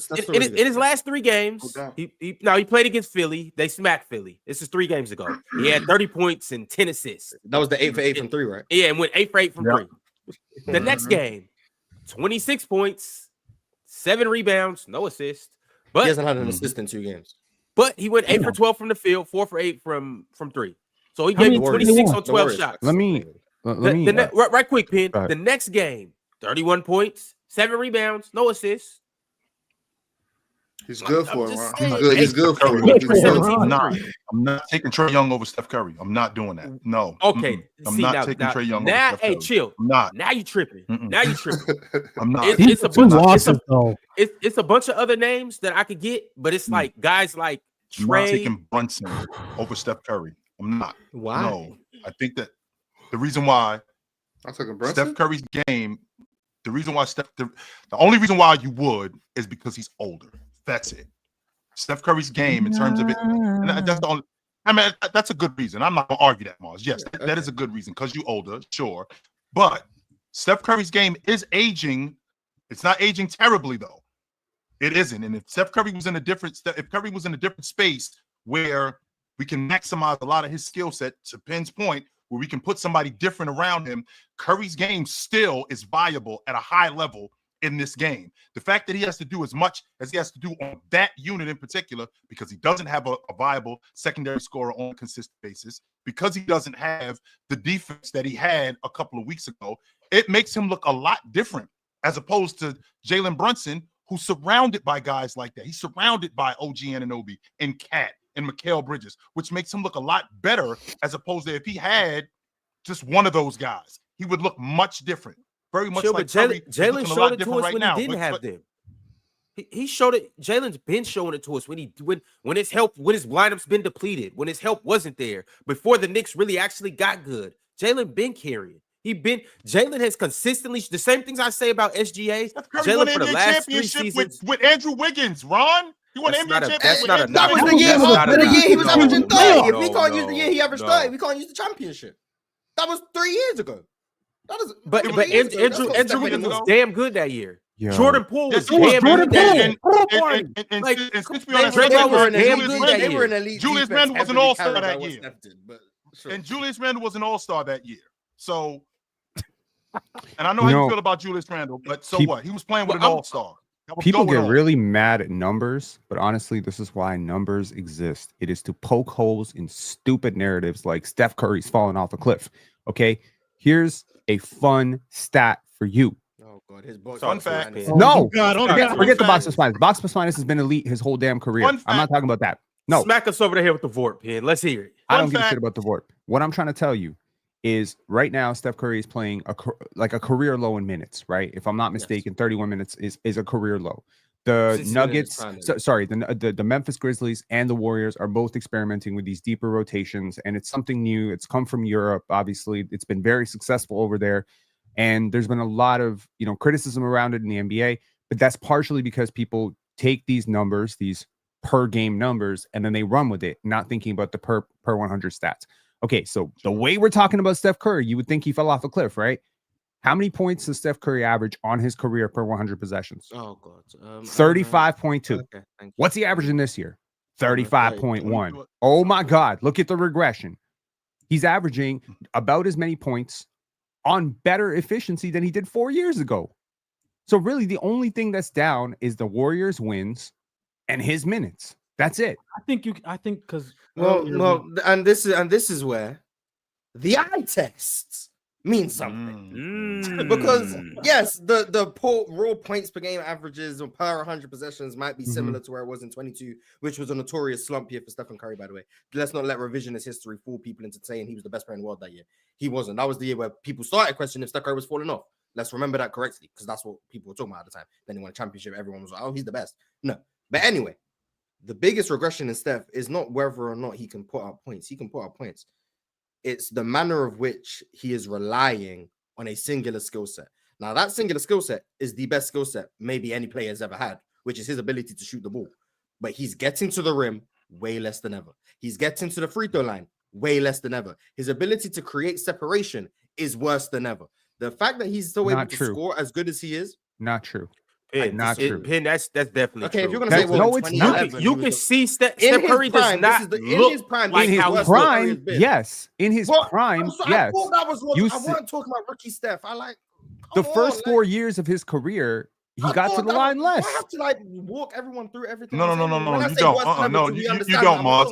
We're in a different space. We're in a different space. He's older now, 100%. Obviously, I'm not talking about the years before he ascended into his prime. When I say worse than ever, I'm talking about the prime years. Okay, I'll make it more clear next time. I apologize. Like wine. I don't remember anyone in '96 saying, "Man, Michael Jordan really fell off because he doesn't attack the rim as much." But MJ did. If you watch MJ in '93 and watch MJ in '96, '97, '98, he was not Air Jordan. He fell off. He wasn't the same. There's a clear difference. He was still great. He was not Air Jordan no more. No, he wasn't. No. Hey, look, check it out. MJ regressing was still the best player in the world. So are we using LeBron James? MJ in '98 was still the best player in the world. He wasn't '92 MJ. Yo, there was a clear player. If there's any player in the world in league history who can lose a little bit of their rim pressure and still be a superstar, it's Steph Curry. Who said he's not a superstar? Who said that? Ox is saying he might not be a top 10 point guard in the league. But the point guard is the deepest position in basketball. But there might just be 8 superstar point guards. Who knows? There are not.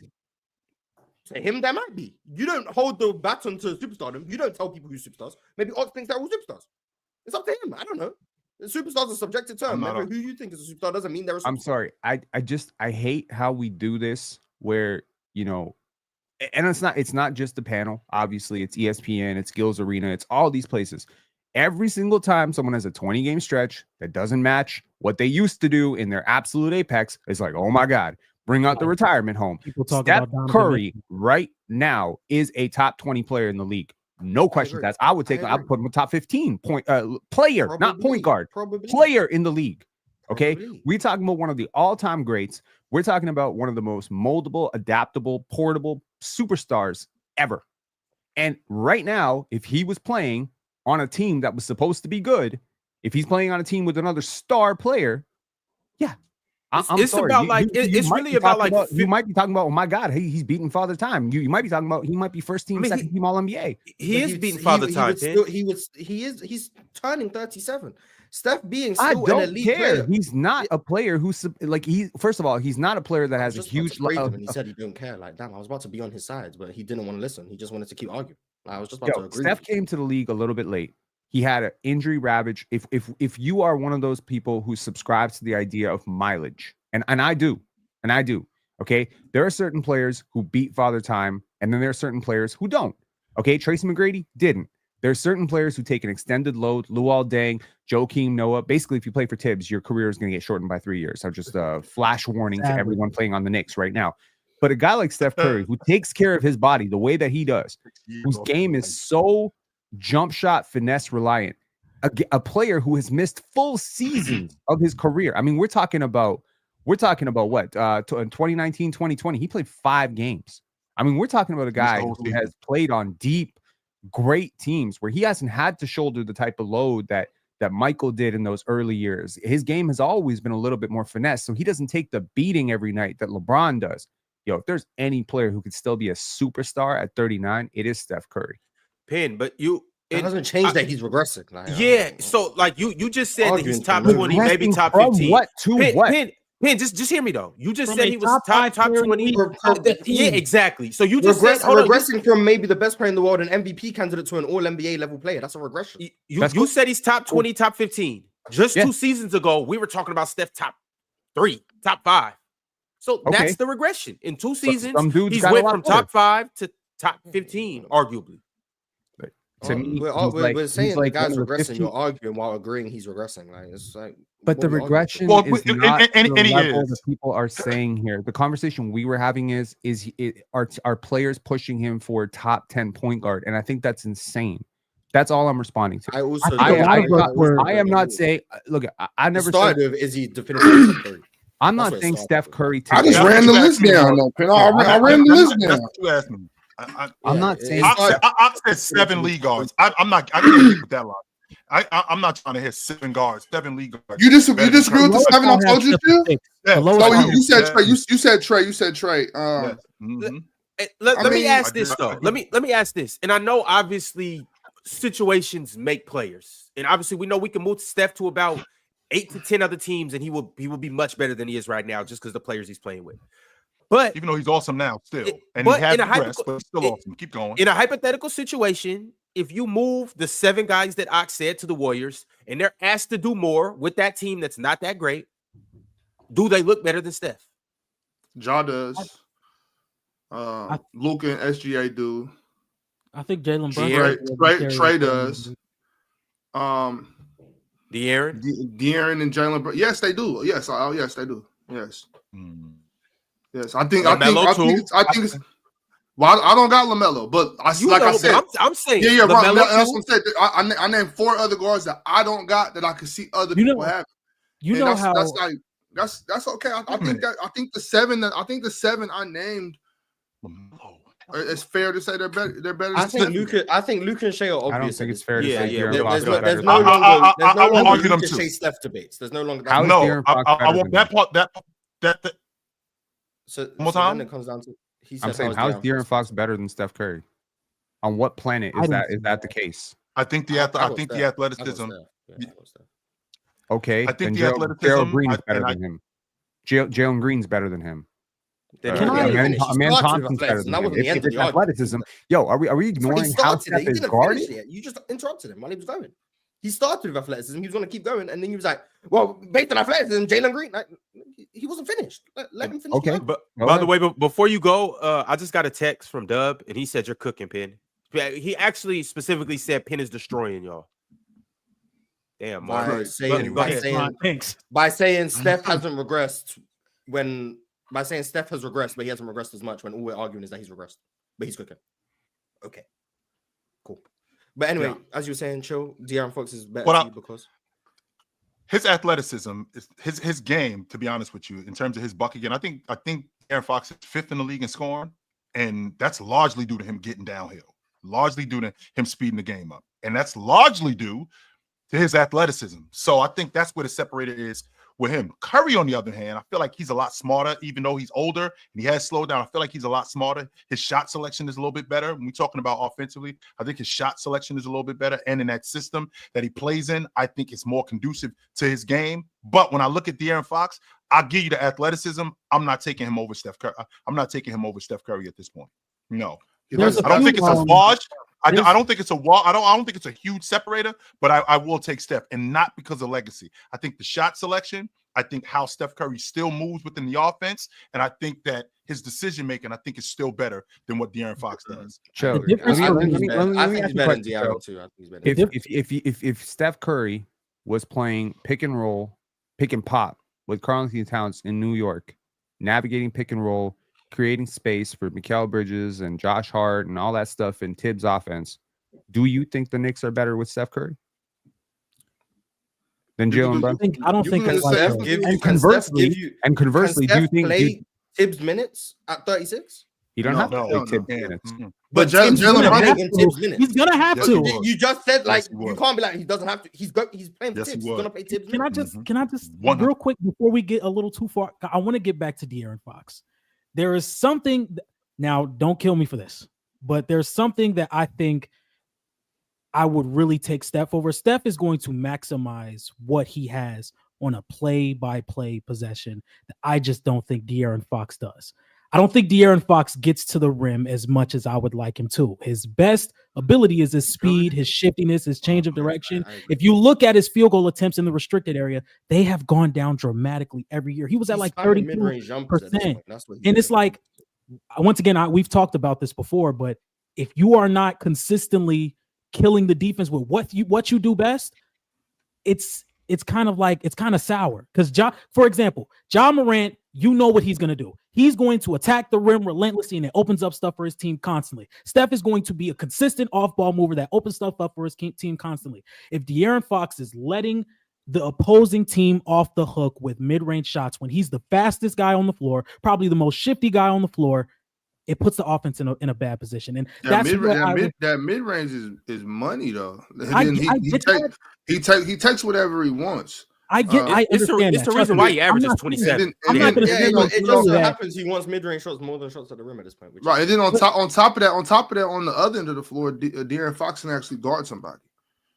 He's a better defender. Yeah, I would definitely give him another area where Steph's offensively. By far better defenders. Even there's a couple tiers in between. You know what I'm saying? There's a couple tiers in between. But I understand why y'all say he's better than De'Aaron. I'm not trying to argue that. Like that's just my list. I'm fine with him being over De'Aaron. My thing with the question that Penn asked is, who would he be better in New York? But I think Jalen Brunson would be better with the Warriors. I think at this point you need someone. I think you need someone who could take that larger offensive burden than Steph can at this point. Like especially over 82 games in a playoff series, it might be different because it's a smaller sample of games, so maybe you can get a fully energized Steph. I also I want to make it abundantly clear. I said, is it time to say Steph isn't definitively a top 3 point guard? He still might be the third best point guard in the league. At best, he's third though. He's no longer in conversations for 1 or 2. That's very clear. So that's still a regression. I just think you can now. We're at the point where now you can have Steph Brunson conversations. You can have Steph Dame conversations because that's where it started. Where Chill said Dame is a top 10 point guard, and I was just asking and he said Luka, Shea, Steph. You said Brunson, Trey, you said those names. And I was like, is there not a Dame and Steph conversation that's valid to have at this point? That's where this conversation started. At this point, sure. And I think there is a valid conversation to have between Steph and Dame. And I think that's once again another sign of regression. No, there ain't. Steph is now gone from the best point guard in the league 3 years ago to now he's maybe the third, fourth, fifth best point guard in the league. Still an elite player, still an all NBA level player, still the best shooter in the NBA, bar none. Just a very clear sign of regression that is expected when you are a 36-year-old small guard. Like the fact that he's still elite at this age is a testament, but he's still regressing. And I think pointing out a player's regression is not an insult on them. LeBron James is regressing. Kevin Durant is regressing. James Harden has been regressing for 4 years. It's fine to point out that guys who were elite 6 years ago are regressing, even if they are still elite. I don't think regression automatically means bad or washed. You can be regressing and still be better than someone who's actually peaking. You can be regressing and still be better than someone who's elevating. I think Steph is better than Cade. Steph is regressing. Cade is elevating. The term regression and elevating or peaking doesn't necessarily mean you're better than someone else because it depends on the level you're falling from. Steph is falling from the peaks of Mount Everest. So yes, even though he's better than he was 4 years ago or way worse? Is there a huge way worse gap? Than he was 4 years ago. He's way worse. Steph 4 years ago, the 2020-2021 season, Steph 3 years ago. My bad. 2022 Steph Curry? Yeah. That Steph Curry is, in my opinion, very clearly a top 6, top 7 player on the planet. Very clearly. This Steph Curry is a fringe top 10 player, by the way. And I think you have to be optimistic. So he fell 4 or 5 spots. Why do you think that's ridiculous in 3 years? In 3 years, that's not ridiculous. That's not ridiculous in 3 or 5 years. It's not even just especially when you're getting older and you're regressing. But it's more. I don't care where you stack against the league. I care where you stack against yourself. That's what goes back to the Michael Jordan point. MJ in 91 was maybe the best player to ever exist. That peak Michael Jordan might be the best player to ever exist. In 1998, he was still the best player in the world, but he had regressed. It was not what he was in 92. Regression is more than just your ranking in the NBA. Regression is about you as an individual compared to yourself. And compared to Steph's former self, he has severely regressed. Like I said, he's getting to the rim way less. His on-ball rim pressure and his on-ball ability to create advantages has severely lessened. Defensively, he's way worse. He's getting to the free throw line way less. He's relying on difficult shot making more than ever. And the fact that he's the best shooter in the league still means that difficult shot making is still extremely valuable for Steph. I think he's shooting 42% from 3 on high volume.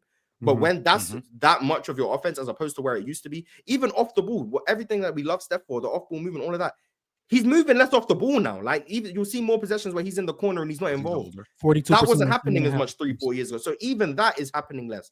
His minutes have gone down. You might say part of that's because of depth. Some of it is I think they're trying to preserve their 36-year-old point guard. So he can play less minutes. He takes a less heavy on-ball burden. He moves around off the ball less. He's worse on defense. He gets to the rim less. He relies more on difficult shot making.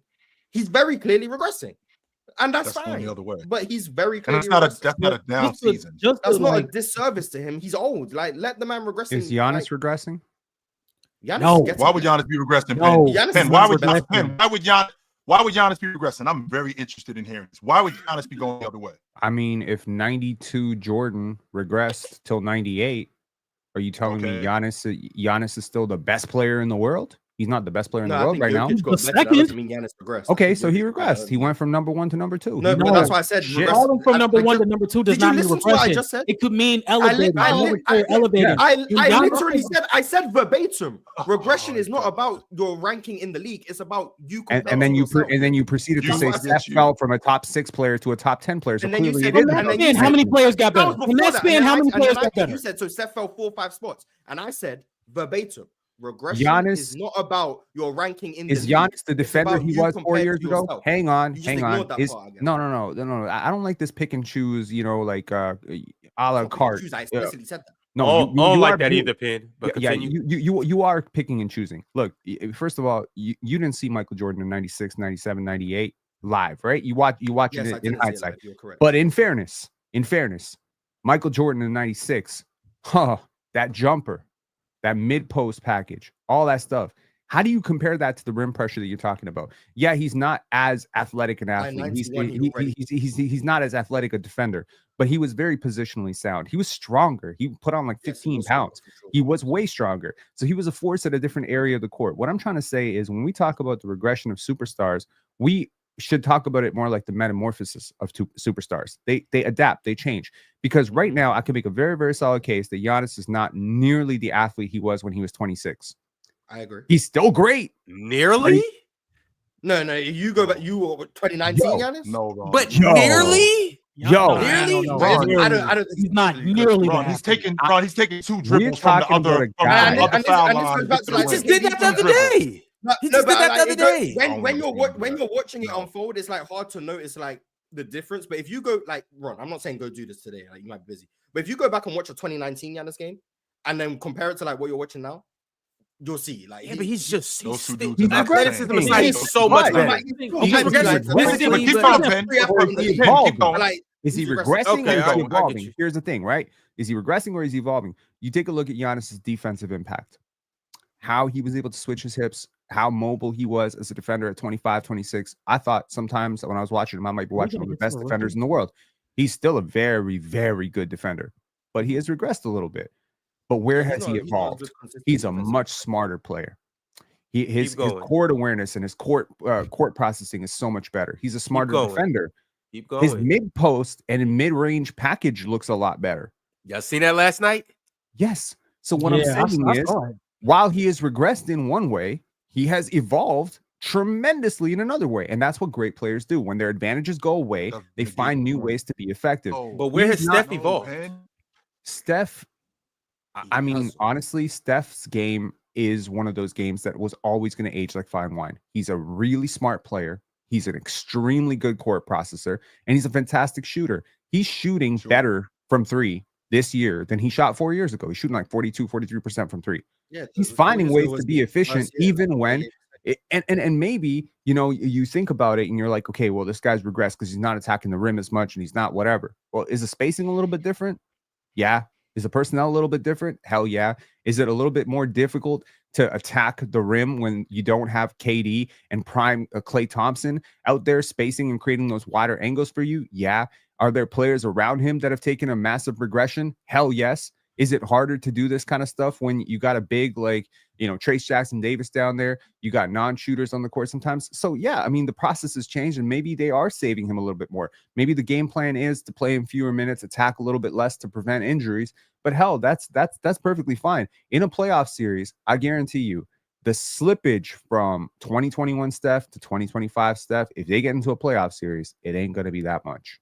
It ain't going to be that much. So I also made that exact point too, because I said in a smaller sample of games, you can probably get a fully energized Steph who can reach a level that he can still get to. It's the same thing with LeBron.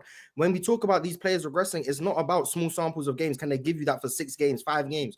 Sure, they can still give you that elite performance for 6 games, 5 games before they could give it to you for a whole regular season. Steph can't do that anymore. LeBron can't do that anymore. They have to take games off. They have to take called regression, Pen. I don't understand what's so hard. Regression. The regression is real. I can't do what I used to be able to do on a consistent basis. I don't know how much. That's why we're having this. Steph is worse than he was. He's still elite. Like that's why we're having, and I can't believe we're doing this. That's why I'm actually having the Dame Steph Curry conversation. I would never have that conversation because I never thought that Damian Lillard was been a conversation. Never he was better on any level. It has been a conversation. When Steph was hurt. That was the only time. Can we stop? That was the only time that was a conversation. It was never a conversation at any other point. It's been a conversation. At any other point, he was never on the same level. With Dame Lillard. Never. Dame Lillard was never on the same level. There were people when Portland Dame was lighting up the league, when Portland Dame was waving bye-bye to everybody. There were people who were like, what would Dame do with this much of a supporting cast? I'm not trying to hear that logic that if you took Dame Lillard off that Trailblazer team and you put him on that Warriors team, they would be doing the same thing. No, the hell they wouldn't. Because he didn't his action off the basketball. We need to stop lying. John, I'm these 2 players. We do got to move on. People were comparing them, but I've also heard people compare PJ to I got you, John. Like using people's comparisons doesn't mean that it was a genuinely valid. Nice swipe. Right. It was never. I never looked at Steph Curry. Shay is great. And thought that was a legit conversation. All right, this is gonna be like we got to move on. Hold on, right quick though, John. Before you ask your question, I do want to say this because I've been trying to get this quote in. Steph Curry has actually kind of alluded to this. He said, quote, and I quote, "I want to do this for as long as I can, but the clock is ticking." And he's also made some other statements too, insinuating that it's just not the same as what it is. I think he said something like the end is near. He said that a couple weeks ago. So Steph is acknowledging that. Why you make it sound like the apocalypse? What the hell? That's what he said. Tehran's point. Yeah, Tehran's point. It's like it's almost like an athlete recognizing his mortality. Like I ain't got a lot of time left. The clock is ticking on me. I don't know how much longer I'm gonna be able to do this like I'm doing it. So yeah, I can get with that. Yeah. All right. Go ahead, Del John. Quick question. Would you guys say LeBron James has fallen off a cliff compared to what he is now to 2017? Yes. Would you could say that compared to what Steph was in 2016 to right now, he has fallen off a cliff? Yes. Hell no. Oh my God. I think the fall is farther from LeBron. That's what I'm getting at. They have both. They're both not close to what they were in their best years. They're both not close to what they were in their best years. So even acknowledging that, you can still come to the conclusion that they are top 15 players, because in the end of the day, their highs are some of the highest in basketball history. So when you say they've fallen off a cliff, falling to a top 15 player when you were at that height, it's kind of like just recognizing that they fell off, but they're still a top 15 player. You can't say, why do we do this? It's the stupidest thing I've ever heard. Look, Steph was playing with Kevin Durant and Klay Thompson.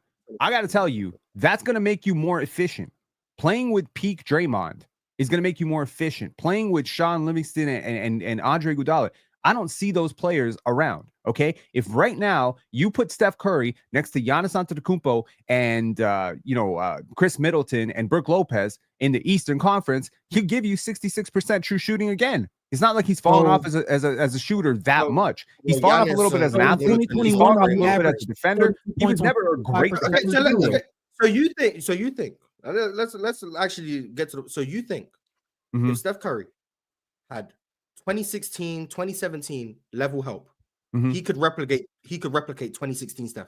No, right now. I think he would be a lot closer to what he had. When you hear me out. I know we have a habit of interrupting each other, but give me 1 minute to just land this. I'm listening. Y'all get a brother a minute. LeBron's supporting cast today is not significantly worse than the supporting casts he's had throughout his career. We're talking first stint Cleveland, second stint Cleveland, early in the Lakers' career. This is not that abnormal. The difference is LeBron James himself is not capable of carrying. Steph's supporting cast has fallen off a friggin' cliff at this point, right? When you look at Steph Curry's supporting cast, we had multiple Hall of Famers. I don't see another Hall of Famer other than considerably washed Draymond Green, who does not have nearly the defensive impact that he used to, doesn't have nearly the floor-raising impact that he used to. So I'm seeing a team that, frankly, is failing to live up to their superstar, as opposed to a superstar who's failing to replicate his production from 5 years ago. I'm sorry. I don't see him falling off a cliff because LeBron has always been that player who can carry a weak roster deep into the playoffs, even to the finals. We saw it early in his career. Right now, he is not the same floor-raising defender. His defensive impact went from best defender in the league to one of the worst defenders in the league. How do you do that? That's called falling off a cliff. You comparing that level of regression to what Steph is right now? Come on now. Steph Curry's supporting cast is falling off a cliff. We got to move on. We talked about Steph for 30 minutes, which was a good conversation, but we got to keep it pushing, y'all. I got a couple super chats, and then we got to talk about these rookies. In the meantime, y'all know the drill. Like the video, subscribe, become a member, yada, yada, yada. Also, shout out to everybody on Twitter/X. Y'all holding it down for us. Appreciate y'all over there. Masinko said, amazing game, but shout out to Ty Jerome. Death, taxes, Ty Jerome floaters, the only 3 guarantees in life. No, because what's his name's floater is better than Ty Jerome's floater. Hartenstein. So Hartenstein. Dead that right now. Dead that right now. You said he was going to start missing it last night. He only missed one. He missed that one. Automatic. Chill not locked into them, Isaiah Hartenstein. That thing automatic, chill. He missed one of them last night. I'm like, damn, this dude don't miss around that area. Like 70% of Hartenstein shots are all floaters. Like 70% of them. That's all he Remember last year when he was still on the Knicks, we seen that, like, yo, he don't miss that. Not that left-hand floater. Maradi Tanzambi got some things to get off his chest. Maradi said, respectfully, shut the hell up, Dub. The show is better without you. Also, Steph is still top 10, just backhand. Saying Steph is still top 10 is just the back end of the top 10. The back end of the top 10. Back end. Okay. Does he do better than Braun with AD? Dub panel, host, chill, Evan Mobley, DPOI. I still have him as the defensive player of the year. I do.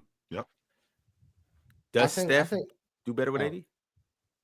I mean, I think it's different. I mean, I think the Lakers' problem is defense. I don't think Steph solves that, if I'm being honest. But I mean, offensively, he still causes matchup problems, and you start to game plan for him differently because of how he shoots. So, he's still, in that regard, he's still Steph. But I think, I mean, I'm not saying you haven't said he regressed, the person who's just sent that super chat, but the idea that Steph is back end of the top 10, imagine saying 2016 Steph is worse than Jason Tatum. Imagine saying that. Imagine thinking Jason Tatum got better and Shea got better. Yeah, but I'm saying imagine current Jason. Imagine saying current Jason Tatum is better than 2016 Steph. Imagine saying okay. No, imagine saying current Jason Tatum is better than 2021 Steph. Imagine saying that. But flip it around. Agree with you. But flip it around. Now all of a sudden, imagine saying 2019 Jason Tatum is better than 2024 Steph. We're not getting anywhere. We're not getting anywhere. We've been talking for 30 minutes. We haven't gotten anywhere. What does that got to do with what I just said?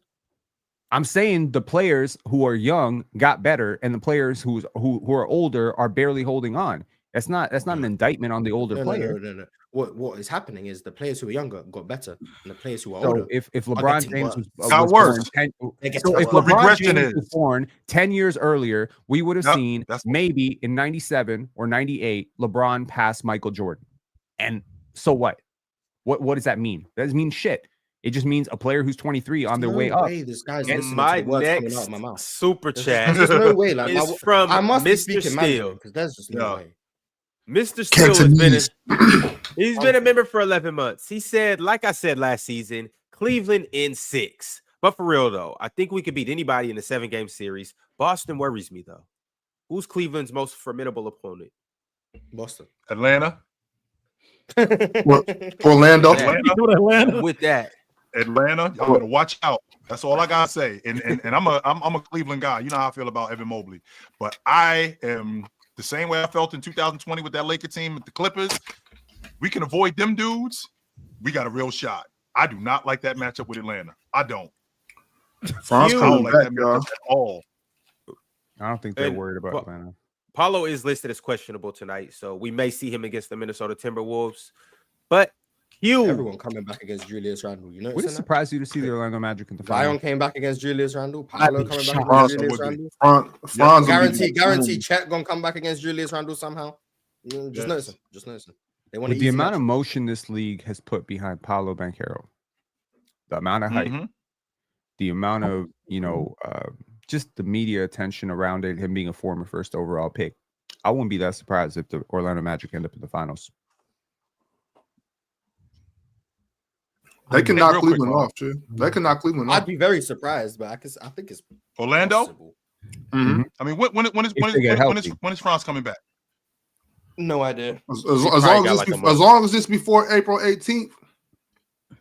I think it's wild as hell how y'all dudes, you in particular, Ox, how you be talking about these dudes being out of the lineup, and then like a couple of weeks or a month before the playoffs, we're gonna throw these dudes back in the lineup, and then it's gonna be ready for the playoffs. No, man. Yeah, that's not the way that works. He's nice like that. No, he's not nice. Not like that. He's not. No, just to chill. He don't just. Kevin Durant played 8 games 2 years ago. I seen him play 8 games with Phoenix, and what happened when the playoffs? He flamed out. He can't. That's because he was running. He was running down the court and rolled his ankle in warm-ups. I'm talking about a young, healthy Franz Wagner. And my thing about it, chill. He don't just. It's not like the doctor clears you. You just come back on the court. If you come back April 18th, you were ready April 3rd. You know what I'm saying? Like you're in the pool. You know what I'm saying? You're working out. You're still working out. You're still getting up and down the court. It's not like you just wake up one day, go to the doctor, they're like, oh yeah, you can run down and you check into the game. You know what I'm saying? So it's not. It might not be the same, but he might. Sure. If he comes back at 85% game one of the first round, by game 6, which you won't even get to game 6 because they're gonna be done. They're gonna be out. They're gonna get that team out of there in 5. It'll be all right. Teddy Hart, are you really saying? Teddy Hart said, "iHeart's floaters are great, but he almost never goes up strong under the basket. He'd rather do an up and under layup just to get blocked. Dunk it. Still a good player, even though I'm bitching." Just because you don't dunk it doesn't mean you don't go up strong. You can go up strong and still lay the ball up. Every strong doesn't mean you got to hang on the rim. I'm sorry, Ox. Who was in front of him last night when he was trying to go up strong? Jarrett Allen. I'm sorry that I can't get a shot up over Evan Mobley. I apologize. I'm sorry. Right. I got 2 7-footers all over. These dudes armed up all over me. I'm supposed to just rise up. Who am I? The floaters were the better idea. The floaters were the Mobley better idea. smacking it back in my face. I'm sorry that I can't get it up over Mobley. Give me a break. Right. You want me to be like Shaq, elbow, like making space? No, that's not his game. No. Yo, we got a special super chat, and all you guys should be honored and flattered that Dub's World has chimed in and blessed you guys this day. Dub said, "I got y'all a super chat without being there." Dub aura. Check out Dub. That's what I'm talking about. That's SGA type aura right there, boy. My main man, Mars.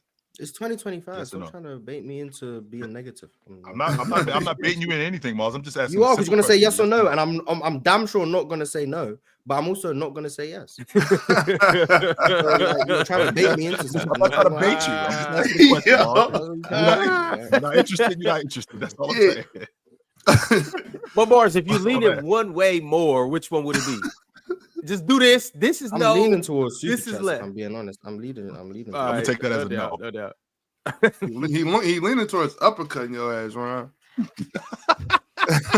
Hey, well, we gonna be in the bay in about a month. You too, nigga.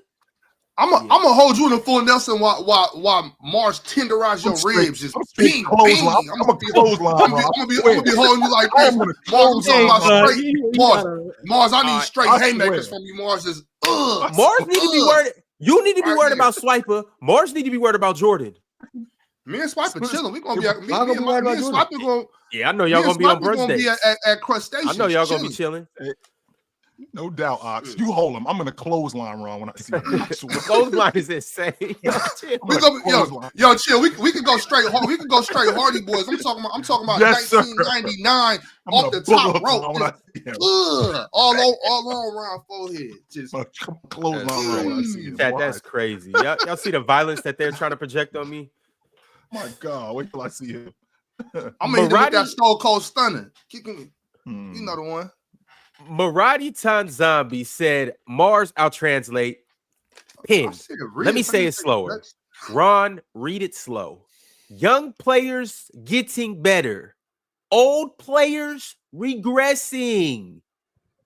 You have one mouth and two ears for a reason. Pensar. Steph has regressed. Pensari, my bad. I didn't know saying Steph has regressed was. Like your problem is, Mars. You think I'm fucking talking to you. I'm not talking to you, bro. I was talking to Ox. My response was to Ox. My response was to Steph is struggling to be a top 10 point guard. That's who I was talking to. You think I'm talking to you. I'm not talking to you. Oh my! It took 40 minutes for you to say that. Sure. Okay. When was I ever talking to you? Did you say Steph is not a top 10 point guard? We were very clearly debating for 30 minutes. During that whole 30-minute debate where you kept going back and forth with me, you know what could have happened? Hey, I wasn't even talking to you. I was talking about Ox's top 10 thing. But no, you kept... Mars, you're a real fan. Go back and listen to it. But now, after the debate's over... Oh, yeah, I wasn't even talking to you in the first place. But I knew Mars was my friend. Chill. We about to get into this. Back and forth. I kept debating with you. I kept making my point to you. I kept responding to what you were saying. But now, after the fact... Yeah, I wasn't even talking to you. I responded. Chill. He act like he don't like me. Chill. But I knew Mars was my friend. You see how he jumped up in that bullet for me? I started by talking to Ox. Really? What are you talking about? Like, okay, buddy. Yeah, I know you're not criticizing my listening skills. You got 6 mouths and 1 ear. Come on, man. Maybe I got involved when I shouldn't have. That's fine. Mars I will happily accept that you started it by responding to what I said about top 10 yaponomics. That's fine. Okay. That's you just earned a master's degree in yaponomics for 30 minutes. You then responded to me for 30 minutes. So Mars, you can never deny our friendship. I'm gonna say you debated with me. You were addressing what I was saying. That's fine. So even if it started, nah, man, you're not listening. When Ox said what he said, I responded, and then you started chiming in with, but you can't tell me he's not regressed from. And we're still talking. So the conversation was regressed to what? The conversation was not no regression. Have I ever said, find me the clip where I said Steph has not regressed at all? I'm telling you, he's maintaining. I'm agreeing that he's a worse defender than he was 4 or 5 years ago. I'm agreeing that he's shooting a little bit less. I'm agreeing that he's not quite the athlete. The conversation, no, Mars. See, the thing is, you really do have a you versus the world attitude about everything, where you think the only thing you're saying is the only thing we're talking about. No. If I'm being pressed by 4 people, I'm responding to all 4 people. John D saying, he's comparing Steph's fall off to LeBron's fall off. I'm responding to that too. It's not all about you, man. It's not all about you. Ox saying he's struggling to hold on to a top 10 point guard spot. That's where I chimed in. I wasn't even paying attention, honestly. I was doing something else. And then we debated for 30 minutes. Mars. Oh, sure. Can I cheap shots? He wasn't even fighting with you. Mars, you robbed me of a chance to cook Penn again, Mars. Now, it's my, and I'm Penny's absolutely right. He definitely chimes in when Ox did that top 10 point guard stuff. He's absolutely right.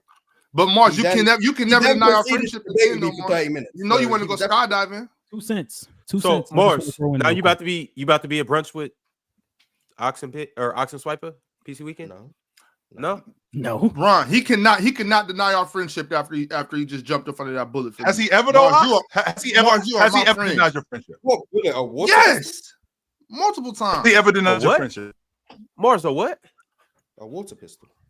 All right, John D, you got something just to throw my 2 cents in, because I think since all 6 of us are on the screen, you know what I'm saying? I think because I didn't know you were necessarily talking to Ox, because that's why I jumped in. I'm like, this is a conversation between all of us, you know what I'm saying? So that's where I feel like the confusion could have went, because in the end of the day, we were all talking about the Steph regression once we brought up that Steph was struggling to stay in the top 10 and definitely wasn't a top 2 guard. So I believe that I was definitely gonna. You see what happens when you say my name, Pin? My young boy get on your line. Are we actually sitting up here? Are we actually sitting up here explaining? Don't say my name. Are we up here explaining while we got in the debate? That's what we do around here. So what else? That's what I'm saying. So? That's what I'm saying. Like, so what? We all up here to talk about basketball. You know what I'm saying? So I feel like I needed to just, you know what I'm saying? All right, y'all. Well, we have finally reached this point in the show where we can talk about these rookies. Let's get into it. Yes. The NBA just dropped the Kia rookie ladder. These will be the top 5 rookies that are in contention for rookie of the year. With that being said, we are going to talk about any rookie that you guys want to shed some spotlight on. But these are the top 5 guys as of right now in the NBA. Let's get to it. At number 5, we have Stephon Castle. At number 4, we have Zach Edey.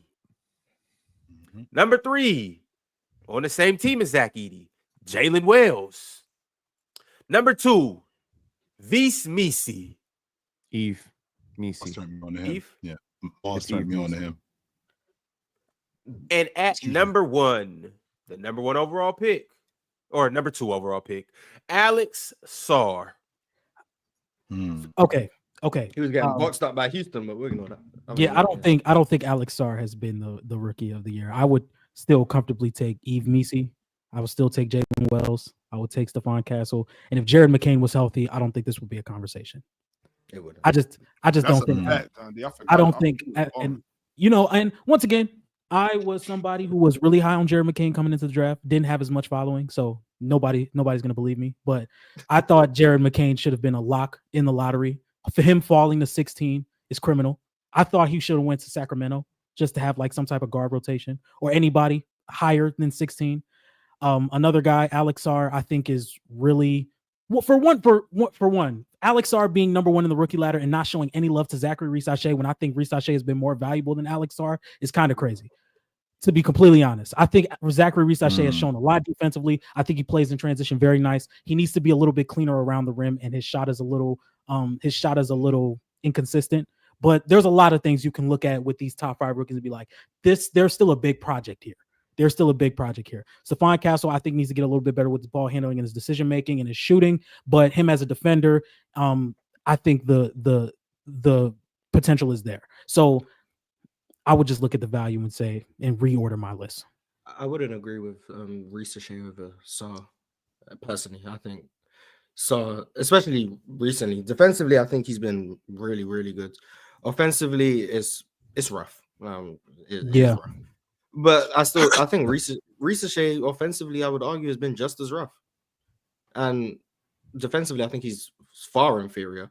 And I actually think he's better defensively than I thought he would be coming in. But I still think he's been far inferior to Alex Sarr because I think Alex Sarr has been a legitimate positive on defense, which is rare for a rookie to be positive on any side of the ball, especially when you're playing for the Wizards. Like, that's tough. Eve Misi's been great. Jalen Wells has been great. I'm surprised to not see AJ Mitchell get any love. Yeah. Very surprised to not see AJ Mitchell get any love. I think he's been really good. Khalil Ware's finally getting some minutes, which is he's looking productive. Finally, which is nice.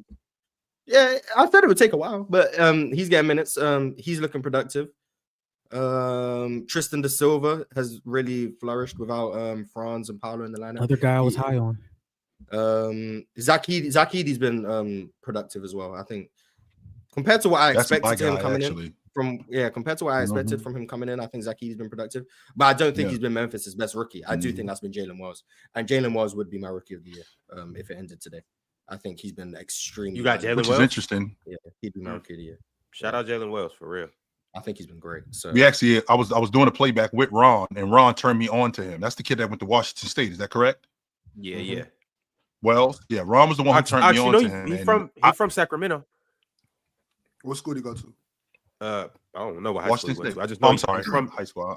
He's from Sacramento. He went to Sonoma State first, or Sonoma State first, and then he transferred to Wazoo. Okay. Yeah. Oh, he went to Folsom. Okay, so he did he go there with the one kid? I forget his name. I don't know, but he played like he from Sac though. Shit. No, but I'm talking about the one. I'm talking about the one kid. You know who I'm talking about, Ron, the light skinned kid. He was playing for our G League team. We drafted him too. He went to Folsom too. Oh, light skinned cat, tall light skinned cat. Yeah. He's a guard. He's kind of short actually. Guard. Anyways, I like him though. I like the kid. I didn't know he went to Folsom, but I mean, it makes sense though. Like I said, he played like he from Sac. But you know what? Who I actually obviously only seen play like 2 times. Devin Carter. I was gonna say him. Yeah, he's just come back. Yeah, I told you. I think he was a good pick for you guys. You weren't happy, but I told you. I wasn't happy because we didn't grab Dalton. That's why. I think Devin, and I think Devin Carr is better than Dalton. Should Dalton be in this? No, he fell off. No, But this is the thing, though. Like, I still got faith in Dalton. But once again, it's like when you're a shooter whose specific job is to shoot, when you're not making your shots and you're not a positive on defense, you're not going to get the minutes. Like, truly, that's what I think. Not positive on defense, especially as a rookie. A negative on defense. A negative on defense. I'm trying to be a little biased towards my team, but he's clearly a negative on defense. So if he's not making shots, that's the thing that he does to help the team. If he's not making shots consistently, I really don't see any point of him being in the game, because his 3-point shot is what you need for him to be a positive on the floor. If he's not making shots, he can't play make. He doesn't really create off the dribble as much, and he's not a good defender. So what's the point of him being on the floor? There was two guys that I thought it was. I had Dalton, Connect, and Zach Edey. And Zach Edey, I think he's got 5 double-doubles this season, but the defense, which I thought was going to be better as a rookie, because I thought he was going to really enhance them defensively, but he looks a lot of times lost on defense, and that's a lot due to him being new. But, I mean, he's been really good around the basket, but the guy Ron turned me on to, I was wrapped up in G.G. Jackson, so I wasn't paying attention to Wells. I didn't know that Wells was that good until Ron turned me on to him. He's great in transition. I really like him on the defensive end, right? I like his ability to compete. I like his ability to stay in front of guys, and I like his ability to finish at the rim in transition. I really like him, Ron. He hit that 3 too. That's nice. That's the biggest thing, because like if he wasn't hitting the 3, it might be rough for him. He might not be able to stay on the court. But the fact that he's providing all of that and he's shooting 37 from 3, it's like I can't not play him. But when you have guys like that, especially young guys, when you have them like that, where you have to have them in the lineup, that's just the recipe for success. Because I mean, they're just going to get better if you treat them right. And he might make G.G. Jackson expendable. He may. I'm not saying that he's gonna, but he could make G.G. Jackson expendable. Whew. I mean, chill. They got them both, so it's like Wells. Yeah, I think G.G. Jackson is just because he's much bigger. I don't know if Jalen Wells is battling with G.G. Jackson. I think it's like Vince Williams, Marcus Smarts, like those other backcourt players. If he can shoot the ball consistently and still be a consistent positive presence defensively, those are the guys I think he's battling with, especially when you look at like Vince Williams dealing with the injuries he's been dealing with all year. That's the competition, I guess I would say he has. G.G. Jackson is like kind of in a different mode, in my opinion. He's like, G.G. Jackson will be competing with like Santi Aldama and Jake LaRavia and those guys. So I think it's just a different position. Shout out to my man Jake. And shout out to Jay Huff. I know he's not a rookie. They got a good ass team over there, y'all. I think they're the deepest team in the league. I think they're probably the deepest team in the league. More than Cleveland, I mean, Cleveland got 10, like 11 12 guys. legit guys. Cleveland got some guys, but I trust Memphis's guys just a little more. Like Ty Jerome and Scottie Pippen Jr. Hey, shout out the best. I don't think you can go wrong either way. Like, if I'm being honest. To be completely you can't. But like, no, you can't. Memphis have like 12, like Jaren Jackson, Desmond Bane, Jalen Wells, Santi Aldama, Scottie Pippen, Zach Edey, Brandon Clark, Jay Huff, Jake LaRavia, Luke Kennard to come in and just light the ball up from 3. And Vince Williams when he's healthy, Marcus Smart when he's healthy. Like they might have like 14 legit NBA. John Contra, they might have like 14 legit NBA players. Like that's crazy. Of a 15-man roster, they might have 14 legitimate contributors, which is amazing. So yeah, I got Memphis as the best depth in the league, and Jalen Wells is my rookie of the year. So they're drafting really well as well. So they got 2. They rookies is 3 and 4. Cool. And they got GG in the second round last year, who was a steal. Yeah. Like Memphis have been drafting really well. I think they deserve, their front office over there probably deserves a bit more credit for what they're doing. Yeah, and obviously that's an extension into Desmond Bane, Jaren Jackson. Yeah, Memphis been doing. Ron, I think the plus side when you're playing. I'm sorry. Go ahead, Ron. I think the plus side, the plus side when you have rookies like what Washington has with Alex, with Sarr, you get to throw them out there and see what you have. Like if you like with Miami, where okay, sure, and he's playing behind somebody, but if I can throw this guy out there and see exactly what it is I have and what I can improve on immediately, that's a plus for us, especially if this guy is something that I'm thinking that I can build around. And I think Sarr is a guy that they can build around. You already know how I feel about him as a defensive player. I think he could be elite. I don't think he could be a good defensive player. I think he could be elite. I've seen guys throughout the course of their career come in the league who aren't scorers, who aren't bucket getters, but can turn into that. None of us I know I can't speak for all of you. I did not know that Kawhi Leonard was a bucket getter like that coming to the league. He was not. And he turned into that. Alex Sarr, I'm not saying that he's going to be that level of bucket getter, but I think we can turn him into somewhat of a scorer. I don't think it's ridiculous to think that we could turn him into a scorer who can be legit. And I think it's good that he's playing on a team like Washington where we can see it right from the beginning, throw him out there and see what we got and then build around that. You're a lot higher on his offensive upside than I am. A lot higher. I am, Mars. I am. And the reason why is because of his athleticism. And I think I didn't give him as much credit as I should have. I feel like for him being, even though he's green, I think he's a quick study. I do. He's definitely learning quick, like definitely learning quick, picking things up quite well. I just think offensively it's just a lot to be desired right now. I'm curious though, like in terms of his development, because like you see flashes of like he'll grab a rebound and he'll push it and he'll go coast to coast, or he'll bring it all the way up like to like the 3-point line. He'll run like a DHO and he'll roll and get like a dunk or something, and he'll start knocking down threes. I think his jump shot's a bit slow, but just knocking down threes, like there's flashes. I just don't know how high I believe the upside is. He's also shooting 39% on layups, so do with that what you will. But there's definitely reasons to be curious, I think, about Alex Sarr. Not to, like, I guess, put a downer on things. Tijon Salon stinks. Yeah.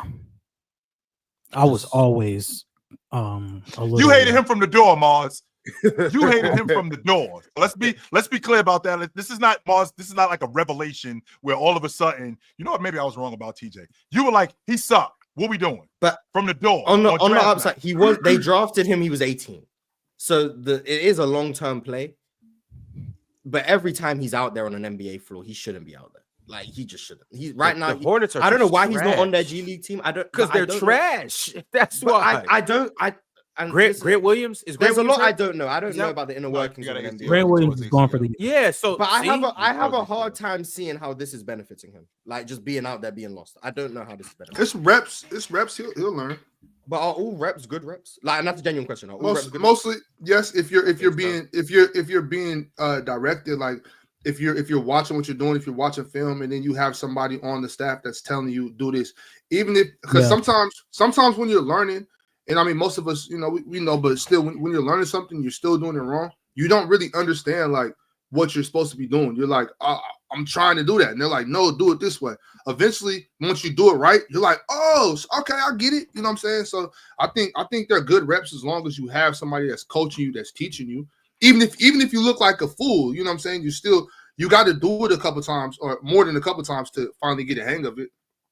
I think it's good reps. I can get it. But with that being said, I don't know much about their coaching staff, their trainers. I don't know if they're giving them instruction and direction before and after than what Unseld was doing. I can tell you that. During the game, after the game, before the game, I'm not sure what's going on. But if they are doing that, then I 100% think they're good reps. It just feels like I think he's playing like 20 minutes a game, like on the season. I mean, his minutes have obviously gone down in recent times. But it's like every time he's out there, he just looks lost. Now, I'm encouraged by the effort and the motor. Like he's constantly moving. Now, sometimes moving actually isn't a good thing. Like sometimes you're moving to places you shouldn't be. But at least like there's a willingness to like be involved in the game and like crush offensive rebounds or like flash to the middle to offer outlets and stuff. But it's like he can't really do anything other than move around. Like that's really all he does. He's kind of out there just for cardio. Like that's what it looks like.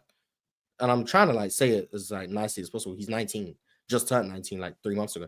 But it's like, damn, at the 6th pick, I just think it was a reach, and I'm not encouraged at all. Cody Williams has also been another one who's been really bad. Really bad. They must see a really high upside though, which is and that's what confused because Yeah. He was athletic. He somewhat had a decent jump shot. His motor defensively was there overseas. I could see it, but at the 6th pick, I couldn't see it. Like I could have thought like mid-20s, early, like around the late. You got to remember though, if you that they might have grabbed him like with whoever else they were going to get might be better now. But they might be looking like we're not going to be good for another couple seasons. So it's like let's develop him right now. And then when you're 19, 18, you got to remember you know how much stronger you are at 23 than you were at 18. You know, like the difference in how strong you are and how much better you're able to process things, how much your IQ goes up from 23 to 19 is like night and day. So it could be it could be a long game, an investment. You know what I'm saying? And all that things matters. Like it's hard for you to get off the ground when you're 18 years old and you get bumped by a 26-year-old. You know what I'm saying? You get bumped and I can't even move. You know what I'm saying? I feel like I'm stuck. You can't even get off the ground. You know what I'm saying? It's like I felt that before. Into a brick wall. When I'm 17, 18 playing against guys that are playing pro ball overseas and stuff, and I'm like, yo, this is not like high school. You know what I'm saying? I cannot after I get banged, I can't jump. I'm all over here. I'm stuck on the ground. In 2-3 seasons, though, he'll be able to take that contact, do what he has to do. It might not be jumping over guys, but it might be staying strong. My core is way stronger, so when I'm getting to my spots, I can remain on balance and pull up for the mid-range jump shot. All those things are going to be way different once you gain 10 pounds and you get way stronger. And refine your skills too, not just all physically as well. Refine your skills in your mind. And it slows down what I'm seeing. I'm processing it way quicker. I can't hear you, Pen. Just if you're talking to us, I can't processing it way quicker as well. Yeah, I can hear you. Marshall's being an asshole right now. No, I can't hear you. Stop doing that. I can't hear either. Oh, y'all can't hear? No. Talking to the mic, man. Nope, we can't hear you. I can hear you just fine. Yeah. You can hear him? I can hear him. Pen, just jump off. Yeah, there you go. I made the call. Just do what I had to do. That's crazy. One thing though, what's your problem? All this over Steph Curry, Mars? He wanted to come. I wasn't talking to you. I just had to make the call. Is it because Dub co-signed for him? I had to make the call. I'm just saying. All right. What's good, John? I just used my power a little bit. I think this past draft was probably the draft where you could probably reach for your guy. Like, to be completely honest, because I didn't think Ron Holland was no. I just don't. I think this draft could have been the draft where you go get I don't think there was much superstar potential in this draft. So to where if you use your number 5 pick to go get your guy that you truly believe is the upside play, I think I would reason with that more than doing that in this draft. So right. You can afford to take risks. You can afford to take a reach in this draft, and then next draft you take Ben Seraph over Trey Johnson because you're you like really high on Ben Seraph. Yeah. Yes, I hate every time we bring up draft stuff. That's his name every time. And we about to get into that in a second because I'm gonna show you guys the lottery order as is right now. But I also want to shout out Zachary Ricochet. I probably watch the Hawks more than anybody up here. Obviously you guys know I'm a big Trey fan. So I've been watching, Dyson. I've been watching Jalen Johnson. I've been watching some of their other players. But Zach is going to be a good player.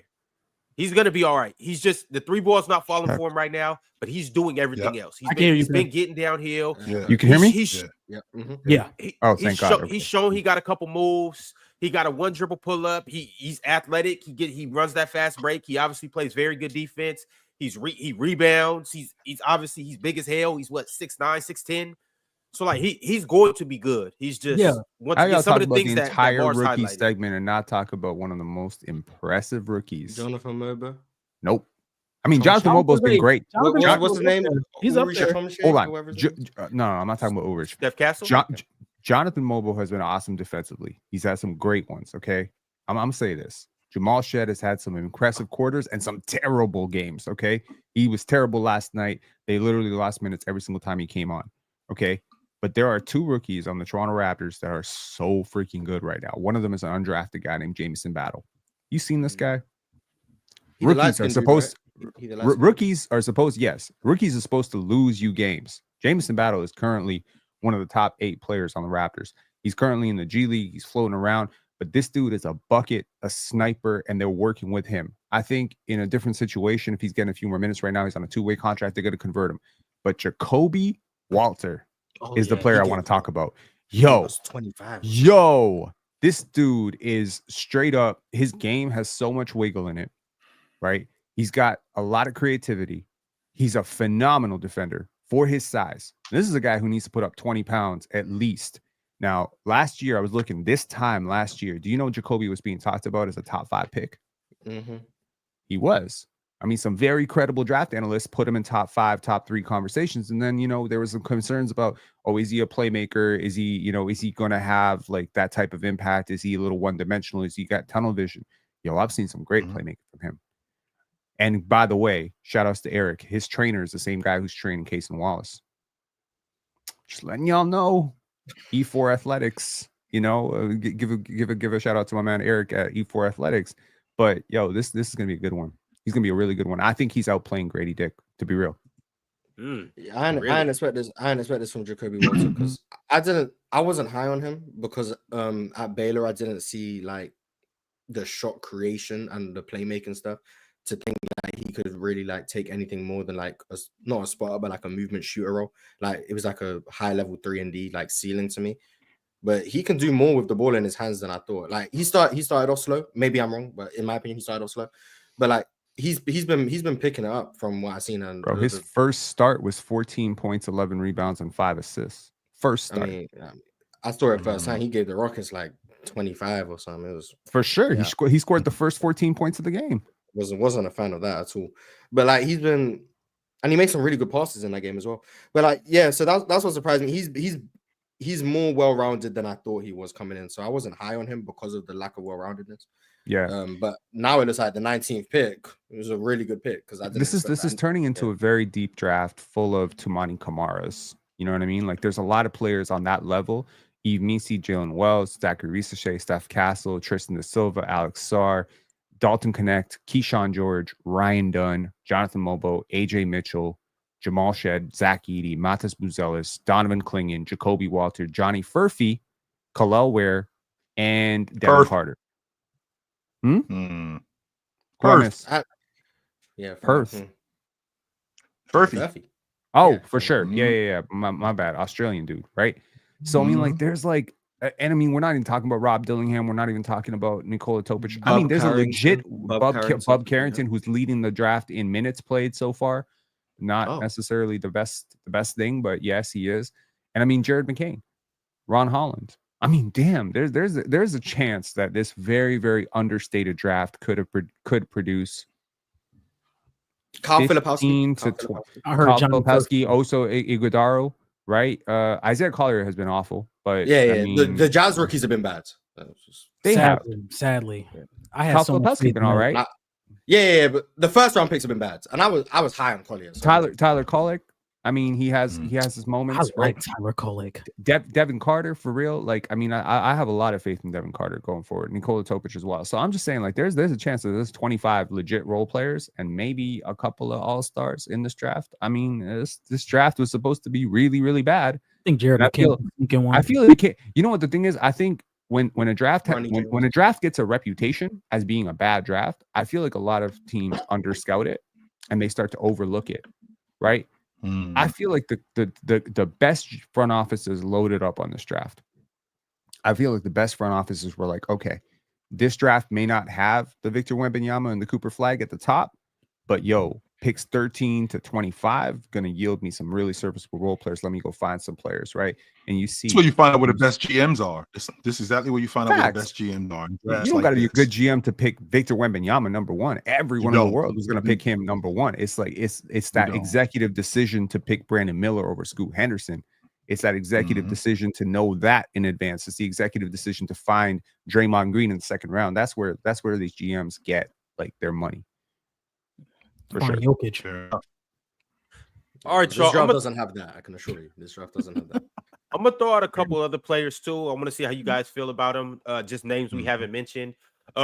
First off, shout out to Rob Dillingham. Would like to see him more. I do believe he should be getting more playing time, but probably next year, I guess, or just depending on if Chris Finch wants to make a change. But talk to me about we mentioned Rob Holland briefly. Talk to me about Rob Holland or Ron Holland and bro. It's your name.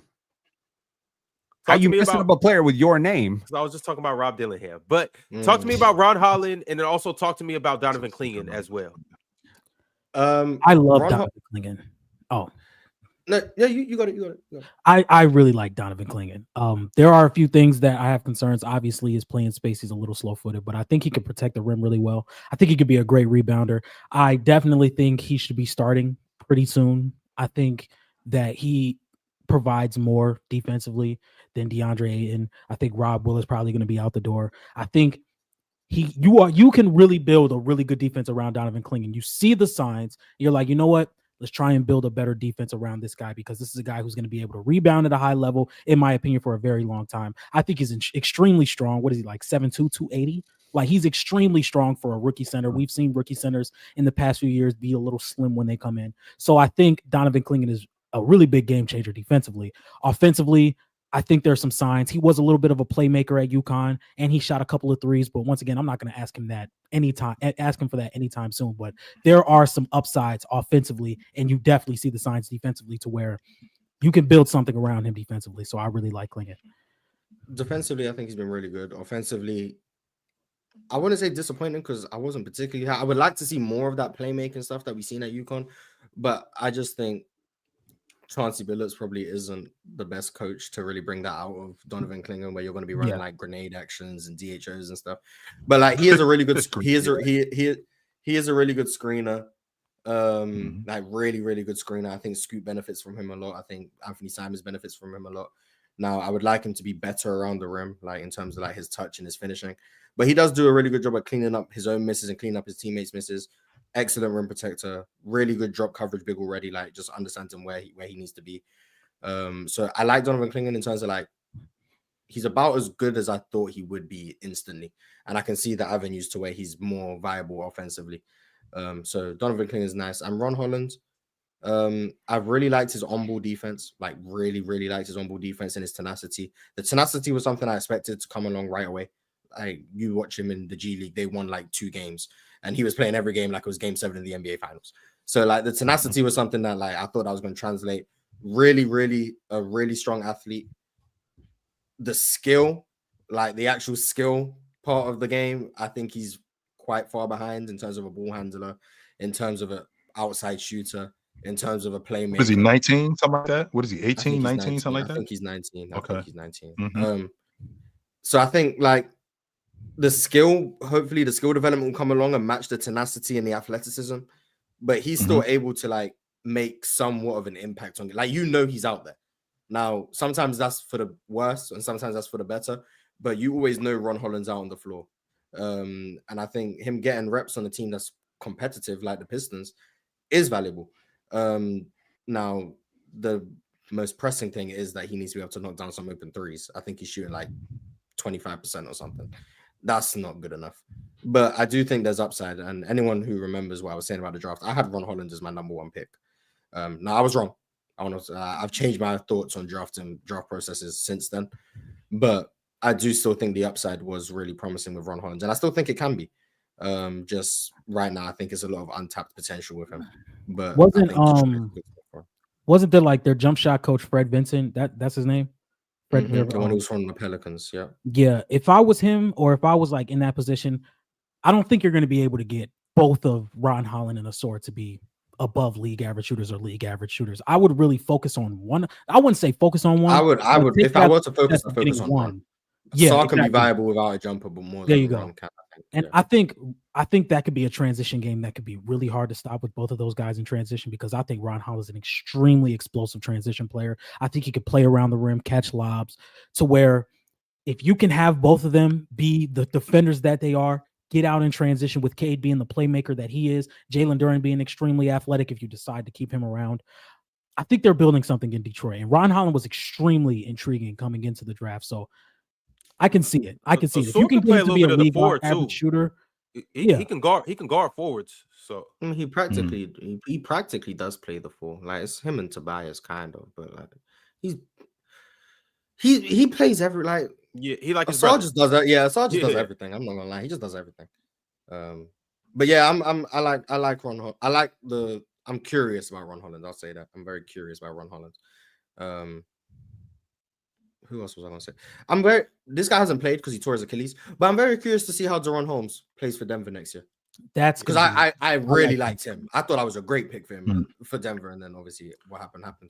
And seeing the backup center situation in Denver, if they can get if De'Ron Holmes can be good for them next year, like that's extremely valuable. So yeah, he's another one I'm looking out for just to see how he looks next year. Any other rookies I can think of? I don't know. But shout out to Bub Carrington. Did we talk about Bronny James already? We talked about Bronny James. No, we did not. No, we did not. We've done that enough. We've done that. How we not talk about him? Because I mean, last I checked, we literally drafted up a second day of the draft, just so we could have that beautiful moment. Yeah, but we're not the NBA. Do you want us to actually talk about Bronny James? Is that what you want us to actually talk about? I want you to talk about him, Mars. I want you to talk about Bronny James. What do you want me to say? The guy sucks. All right. Well, that was short. Shout out to Bronny though. Shout out to Bronny. Shout out to Bronny James. Is a great segment. So as of right now, y'all, this is what we looking like for the draft order. And this is the odds to get the number one pick. Obviously, it's not a sure shot, but the higher the odds, the better the chance. You have the Washington Wizards, the New Orleans Pelicans, and the Toronto Raptors all at 14%. Ken, you happy about this? Very. Hell yeah. Shit. All right. Then you have the Charlotte Hornets at 12.5%. They have the fourth best odds. You have the Utah Jazz with the fifth best odds at 10.5. Look at OKC. Look at Houston. The Portland Trailblazers at 9%. The Brooklyn Nets at 7.5%. I expect that to go up a little bit, but we'll just have to see. The Oklahoma City Thunder via the Philadelphia 76ers at 6%. The Houston Rockets via the Phoenix Suns at 4.5%. And then you have the Chicago Bulls at 3%. Yeah, we praying on the Suns downfall right now. That's what we're doing. We're praying on the Suns downfall. I think that Sixers pick is top 6 protected. Top 6 protected. Top 6. So if it falls in the top 6, Philly get it back. But I expect Philly to make a play and push at some point. So one day Philly falls in the top 6, that's heat. But I think if I were to pick which teams I want to get like Cooper Flag and Dylan Harper, I would be really curious to see Cooper Flag in Charlotte. That's what I'd be really curious to see it. LaMelo, Brandon Miller, Cooper Flag, Mark Williams is like your core 4. I'd be very curious to see how that works. I think you get athleticism with Cooper, you get defense in your front court with Mark Williams and Cooper Flag. And then Cooper's shown the ability, like something I didn't expect was the amount of ball handling he's doing. Like I didn't think they was gonna give him this much of like an offensive burden early on, but like he's running pick and rolls, he's like picking practically forward at this point, like in terms of how they're using him, which is I think gonna be all good for his development. So you get that, and then he's shooting pull-up jumpers, he's shooting threes, he's shooting off movement, and he's the best like defensive prospect in the draft. I wouldn't draft it. I wouldn't wish getting drafted to Charlotte on my worst enemy. You still think Charlotte's like that bad of a situation? Yeah, bro. I think LaMelo's going to give him a lot of easy looks, and that's what I think. I think Cooper Flag would benefit off of having somebody create for him because they have been giving him the touches. I still think there's a little bit more of a tighter handle that he could possess to make himself better, but that comes with time. That's not something I'm going to burden him with right now. I know across media, there's been a conversation of Dylan Harper or Cooper Flag number 1. I still think it's pretty comfortably Cooper Flag. I kind of had a back and forth with somebody about this. I said Cooper Flag has the higher ceiling right now, and that's because some of his attributes kind of translate to the NBA better than Harper's, in my opinion. I think the rebounding and the defense is going to translate better to the NBA on day one than Harper's volume and his scoring. And that athleticism too. The problem with Cooper is the comparison. People always compare him to Andre Kirilenko, and people have a difficult time with that because they're like, you telling me the next Andre Kirilenko is better than the next T-Mac, the best James Harden? But that's what the problem with these comparisons come in, is the comparisons of white dudes to white dudes often make you miss the forest and the trees, right? Cooper Flag, like, ain't Andre Kirilenko. I'm gonna tell you that right now. The best comparison that I've heard from Cooper Flag is Kevin Garnett, and I think that's about as close as it gets. It's KG Kawhi. That right there is the right comparison. I made a whole video about it. It's Cooper Flag. Yeah, I'm telling you. Good? Look at Kevin Garnett's rookie. Yeah, I was gonna say if you're saying KG, you're talking about like 95 to like 98. Yeah, I'm talking about like young KG. Kevin Garnett. Yes. Cooper Flag. Look at the tapes, please. Look at the tape. Now, I'm not saying he's going to be as young, good as young KG. Like before he put on like. Am I crazy, or did we see a 16, 17-year-old Cooper Flag last summer actually holding his own against Team USA in scrimmage? I understand it's scrimmage, but please understand what this kid is doing at the NCAA level is not normal for a freshman who's this young. He reclassified to be a part of this class. He's supposed to be in high school right now. Yes, I think another thing that's very. Or did he just turn 18? Sorry, he's going to be 9. No, he just turned. He turned 18 in December. Yeah, he just turned 18. Yeah. I think the most intriguing thing about it is his intensity. He's going to be like, he's going to go to a team, and a lot of these older players be like, damn, this rookie is outplaying me defensively. Let me up my game. You know, he plays with a really high intensity that a lot of young guys just don't have, especially on the defensive side of the ball. That's intriguing. That's somebody that you can put in a defense, and he can change your defense based off of the hustle plays he's going to make, him diving on the floor for loose balls, him rebounding the ball, him showing that emotion defensively. And you're as an older player, if I'm a veteran in the league and I know I'm not playing to my best potential defensively, and I see my rookie coming in and outplaying me play after play after play after play, it's going to spread across the entire defense. So I think I'm watching fantastic Cooper. I think he's a fantastic prospect. I just think it's too bad, Ron, that this is where we are today, unfortunately, because I'm watching Cooper Flag get an open floor steal, and he just straight went down the cup, went to the cup and just threw it on this kid from Pittsburgh. Just threw it right on him. And I'm thinking to myself, imagine getting 3 more years of this in college. Imagine getting 3 more years of Cooper Flag in college. Imagine getting 3 more years of Dylan Harper in college. Imagine this guy. But see, that's the thing, Penn. It's not, because a lot of these guys, that's the problem. A lot of these guys aren't ready. They're not. And the fact that they come to the league. Is Cooper Flag one maybe of them? he is. Maybe he is. Maybe he is. But a lot of these guys aren't ready. And the fact that they come to the league. Doing things before you're ready is how you get better. Ace Bailey might not be ready. Ace legit may not be ready. Harper might not be ready. I'm still very high. Look, he really a might lot not of these be. guys get screwed up too, coming out. So, I seen D'Angelo Russell dominate the big team earlier than they did. I'm just saying it was before it was Dylan Harper, it was a D'Angelo Russell. Look, on most nights when I'm looking at guys like specifically Cooper Flag, he is the best player on the court for both teams on most nights. Chill, you know this. You get better playing against better competition. You get better playing against new situations. So going to the NBA is the right challenge. Cooper playing U15 when he was playing in Maine, I felt that was the worst thing for his development because those teams are just not very good. The competition was not very good. When he reclassified, he's not ducking the heat no more. He goes to Team USA Select Camp. He's not ducking the heat anymore. Now you're challenging yourself against LeBron James and Jason Tatum, and you're trying to figure out where your gaps are. See, that handle, how's it going to get better? Has to get poked away a few times. You have to lose it, right? So being a first option, playing point forward at NCAA level, this right now is the good challenge for him. By next year, this will not be a challenge anymore. So you need to progress. You need to advance, right? He came in so much better than Tim Duncan as a freshman, right? Tim Duncan might have been one of those players that benefited from 3-4 years at Wake Forest. You know, there's certain players that really could use a little bit more time to incubate in college. Cooper Flag ain't one of them. Dylan Harper probably isn't one of them either. Ace Bailey probably is. VJ Edgecombe, I could see VJ Edgecombe benefiting from 2 years of college. There's a lot of holes in his game, right? And VJ held his own against grown men too.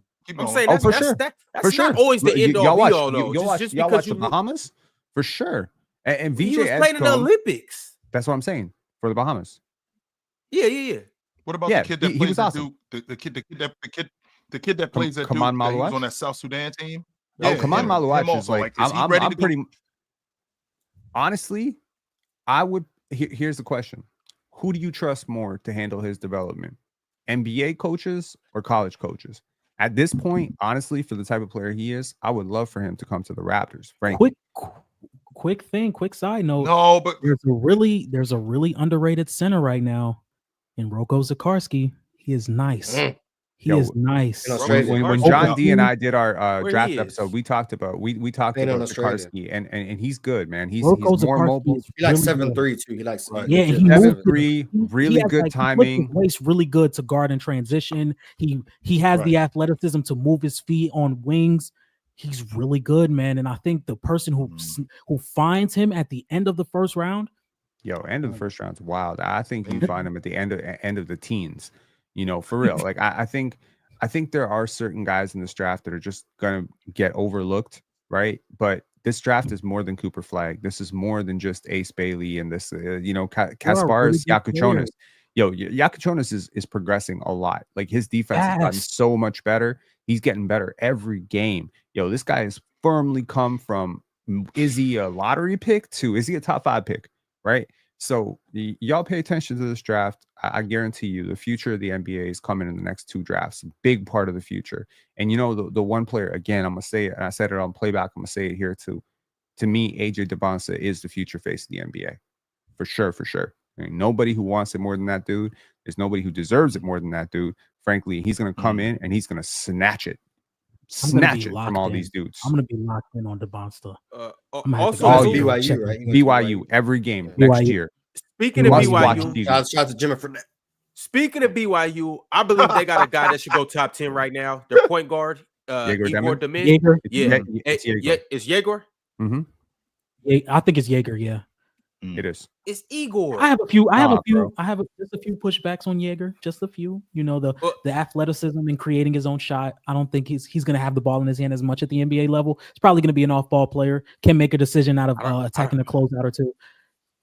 But he's still a really good offensive player. Don't get me wrong. But I mean, the 6'9" that can handle the ball like that, shoot like that, and got that type of feel. That's a project I'm willing to take on. I'm not saying he might be one of those. He might be one of those kids Chill's talking about. He might need to stick around. He might need to stay one more year with AJ. I'm just saying what I see from him being 6'9", able to play like that. Hey man, that's nice. Also too, Daniel Wolf from Michigan. I like him a lot too. He like a point center. I like him a lot. He can pass. He plays a lot on the perimeter. A lot of people would chill. Ox, you guys might want him to get in the post more, but he's able to get downhill as a 7-footer, and he got crazy vision for his another size guy. and the way he moves. I like him a lot. It's not just about getting in the post more. It's about utilizing all your strengths. So it's like you might not always have to be on the perimeter taking somebody to the basket. If you got a smaller mismatch, that's when you take somebody down low and abuse them. You know what I'm saying? If you got a guy that's slow-footed, not as coordinated, that's when you bring him out, bring him out to deeper water, hit him with the jab and go.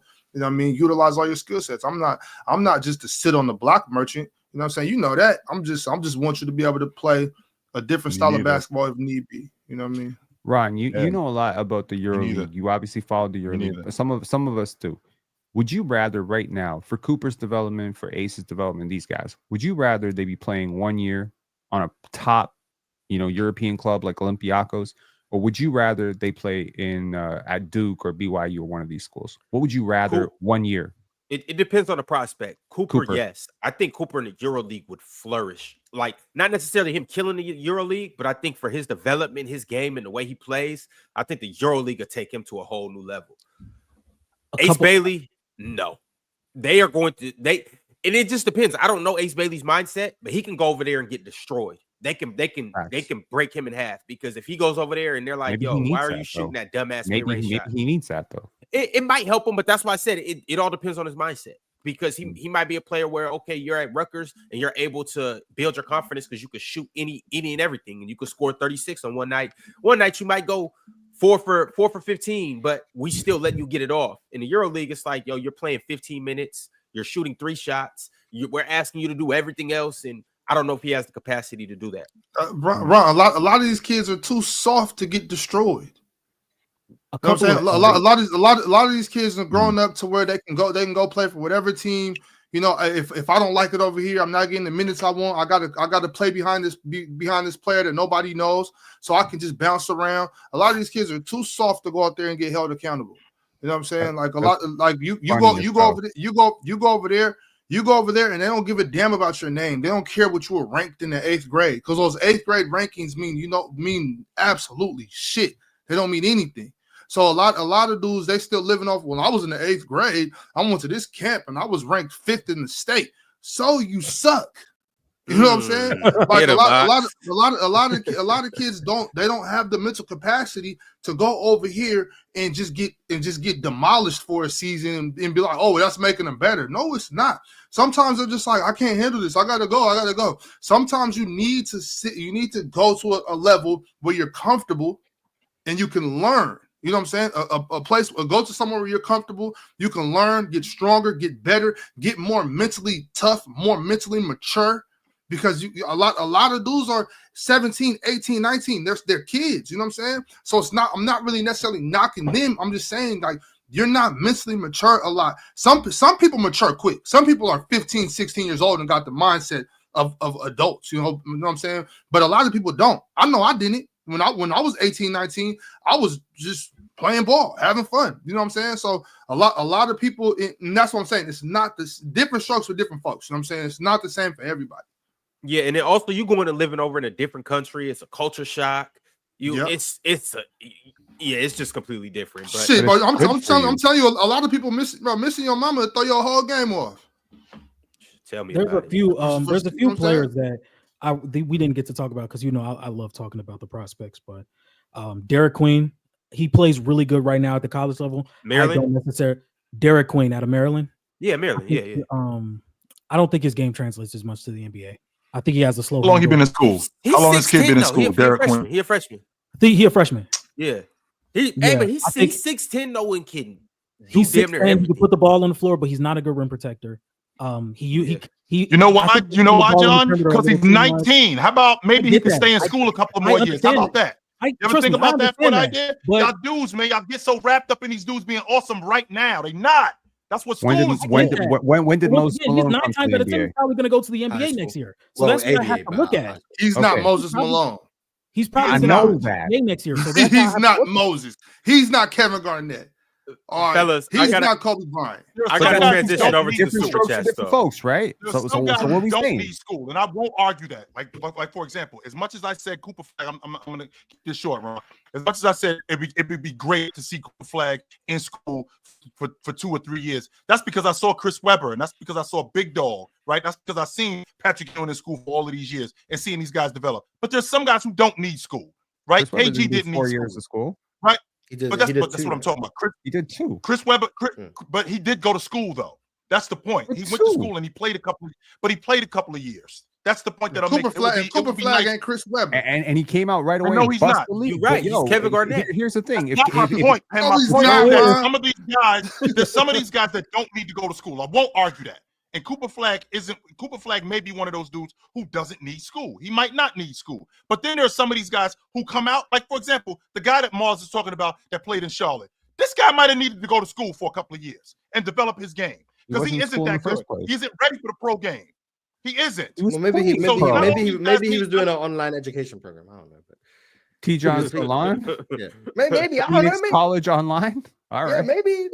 All right. Maybe, you know, Morris, maybe he should have came to America to go play at Tennessee for a season or 2. That wouldn't have been bad. There are some people that have gone from overseas to go play a year in college. Look, a lot of players do that. A lot of players do that. A lot of players come over here and play. You know, you could have went to St. Mary's for a year, Gonzaga, whatever. A bunch of schools. You get foreign kids. You know what I'm saying? That happens a lot. All I'm saying is, Cooper Flag ain't Kevin Garnett or Chris Webber. Not yet. All right, y'all. Teddy Hart said, chilling Ox, even wide open or with undersized defenders, Hart still prefers a half-hearted layup rather than imposing his will. Yes, Allen didn't help, but that's just how he is. I watch every game. If I'm wide open, who am I imposing my will on? The rim. You gotta show that rim who's boss. Right. Yo, Morris, I'm telling you, bro, that rim is unforgiving. It doesn't feel good. Like if you have to, you go punch it. But then that shit hurts, man. Like I got scars right here, and you know what I'm saying? It hurts. So when I'm wide open, sometimes I might just want to go put it in there. You know what I'm saying? Just But I'm just saying, and that's not no reason not to dunk the ball because it's part of the game. I'm just saying, like, who am I dunking on? Who am I trying to impress here? I can go put the ball in the rim. That's what Grady Dick needs to start doing more. He needs to start imposing his will. Put it in there, brother. You know that list that Grady was bottom on. You remember who was 13th to 15th on that list? No. Cade Cunningham. But Cade been back. Yeah. Cade been a bad finisher. That's what I'm talking about. Never let that go. Teddy Hart sent through the super chat. Teddy said he doesn't get the minutes to have eye-popping stats, but AJ Mitchell on OKC literally plays like, at minimum, a 5-year vet. He is very good. At best, he may end up making Toppich expendable. I really like what AJ Mitchell's brought to OKC this year.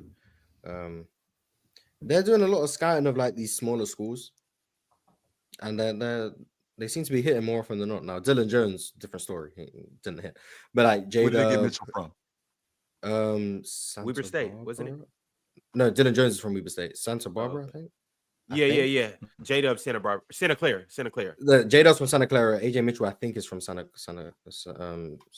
Barbara, but I might be wrong. So someone can correct me on that. But like they seem to be doing a lot of scouting on these smaller schools, and seem to be hitting more Santa Barbara. Yeah, they seem to be hitting more often than not, which is a testament to them and their scouting. So who would have thought OKC's pretty good at drafting, apart from Dylan Jones and Usman Jang, who hasn't seemed to pan out.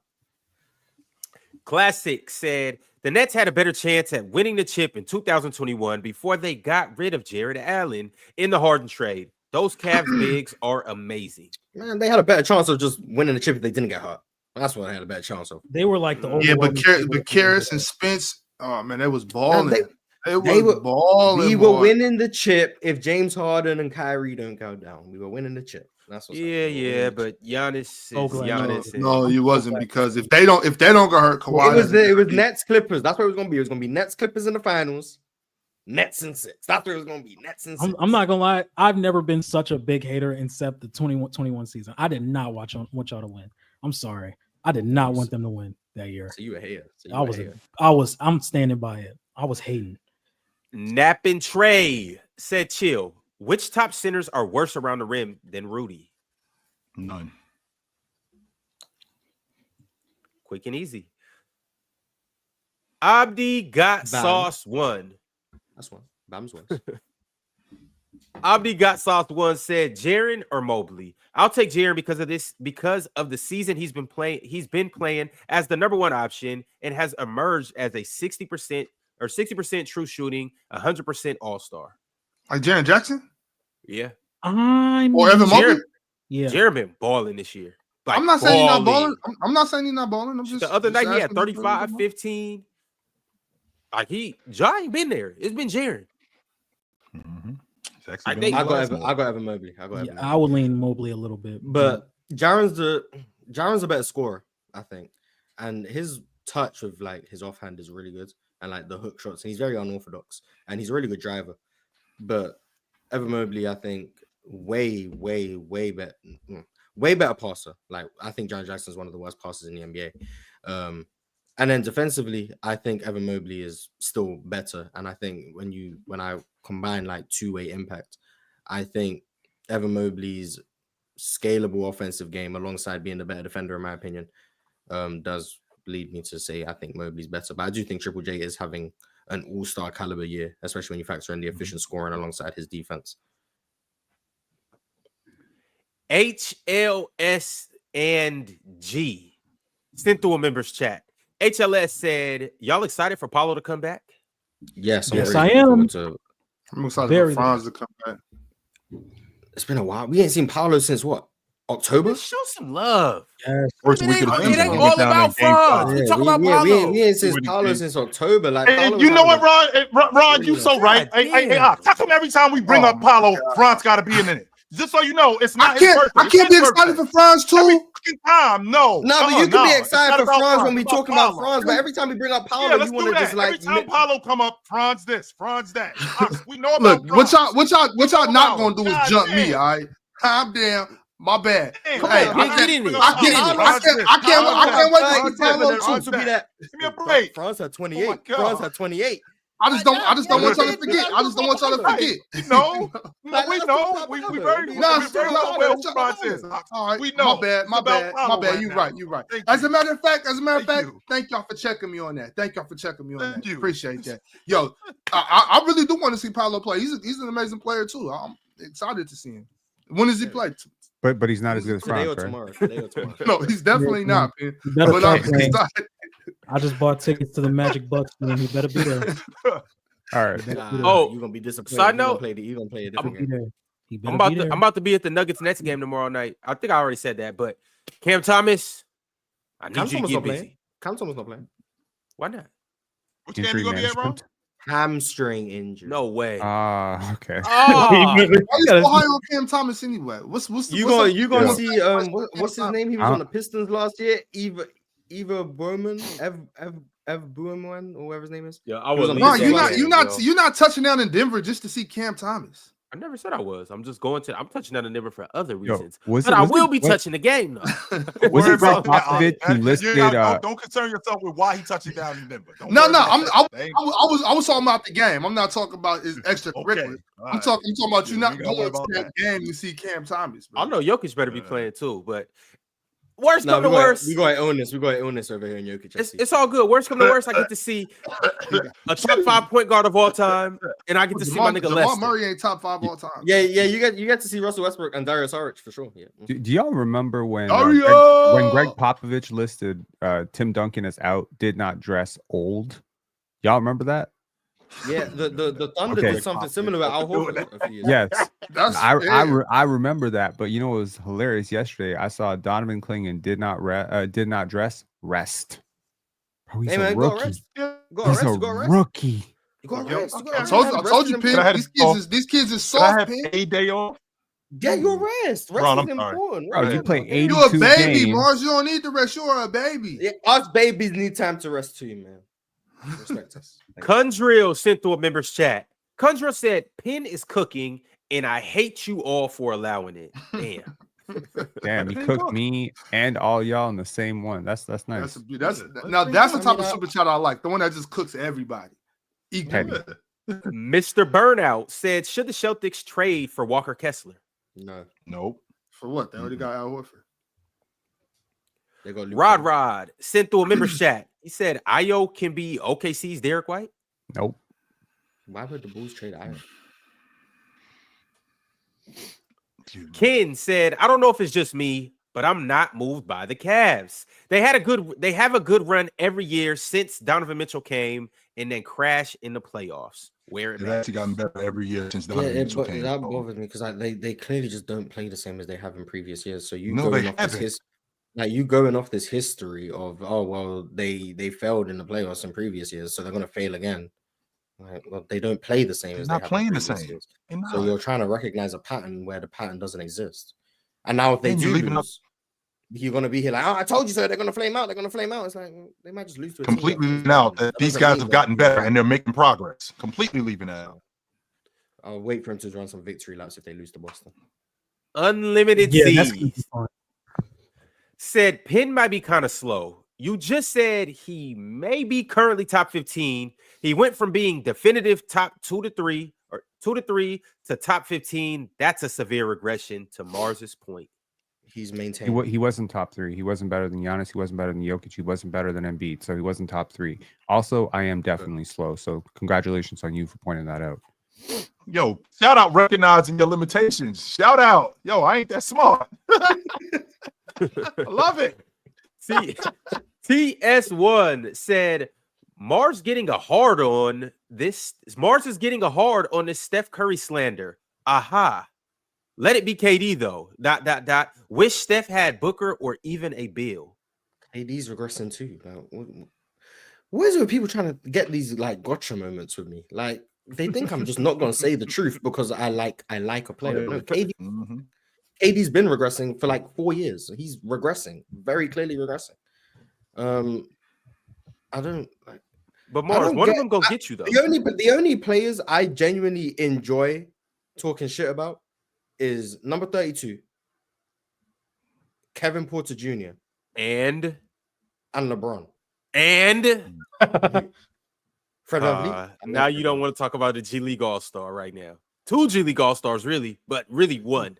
Who? Now, yes. Now Killian don't exist, or you turned over a new leaf. Which one? I enjoyed saying Killian Hayes is the worst player in the league. I enjoyed that.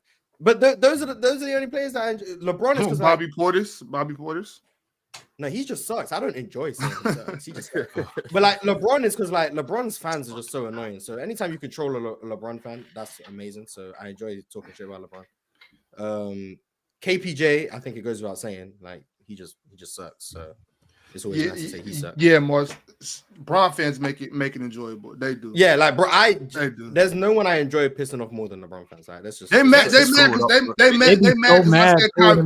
the Kyrie Irving. And it's so easy to piss them off too. Like you could say something that's just like not glazing him, and all of a sudden like they're mad at you. Yeah, that's what I'm saying. Like, and they screwed up for everybody. They screwed up for the rest of us. Too easy. So I think LeBron James can't walk on water. LeBron James cannot turn water into wine. They'll threaten your life for saying that, Pin. I've got many threats in my LeBron James is not a good cook. But you tripping on because he throw down on Taco Tuesday, bro. You tripping. His tacos are dry as hell. All right, y'all. Tacos dry as hell, bro. Come on. The pizza's overcooked. The tacos are dry as hell. The water never turns to wine. Come on, later, man. fellas. Tomorrow. Peace. All right, Brody. Mixed AP became a YouTube member.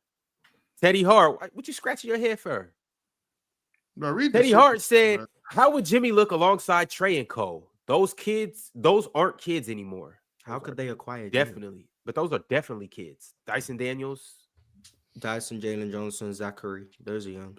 Yeah. Trey's still like 26, but how could they make up the 48 million or whatever Jimmy makes? Bogdan and Clint. Like, is that a good? Do they even make enough? I don't think so. Why would you want Clint Capella on your team? How surprised would y'all be? If you making the money match, Clint got to be in it. But how surprised would y'all be if Jimmy ends up not going anywhere? I wouldn't be that surprised. I don't know who wants surprised. to. I don't know who wants to trade for Jimmy Butler.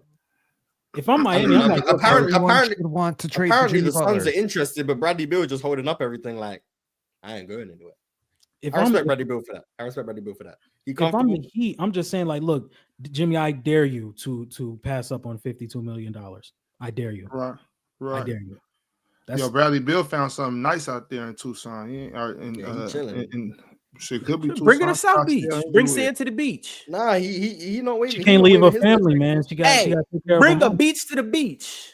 Now, if I was Bradley Beal, I'd be the exact same way. You better not give me a no trade clause because I promise I'll be insufferable. You not getting rid of me.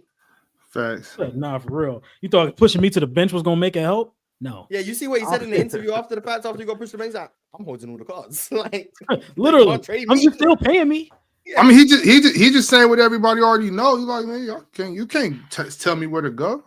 Like, they could just shut him down and stop playing him. He still don't have to go anywhere. Like, there's nothing they can do. He literally is there for 3 years if he wants to be. Like, there's nothing they can do. How did they get 4 first-round picks and 6 second-round picks for Bradley Beal?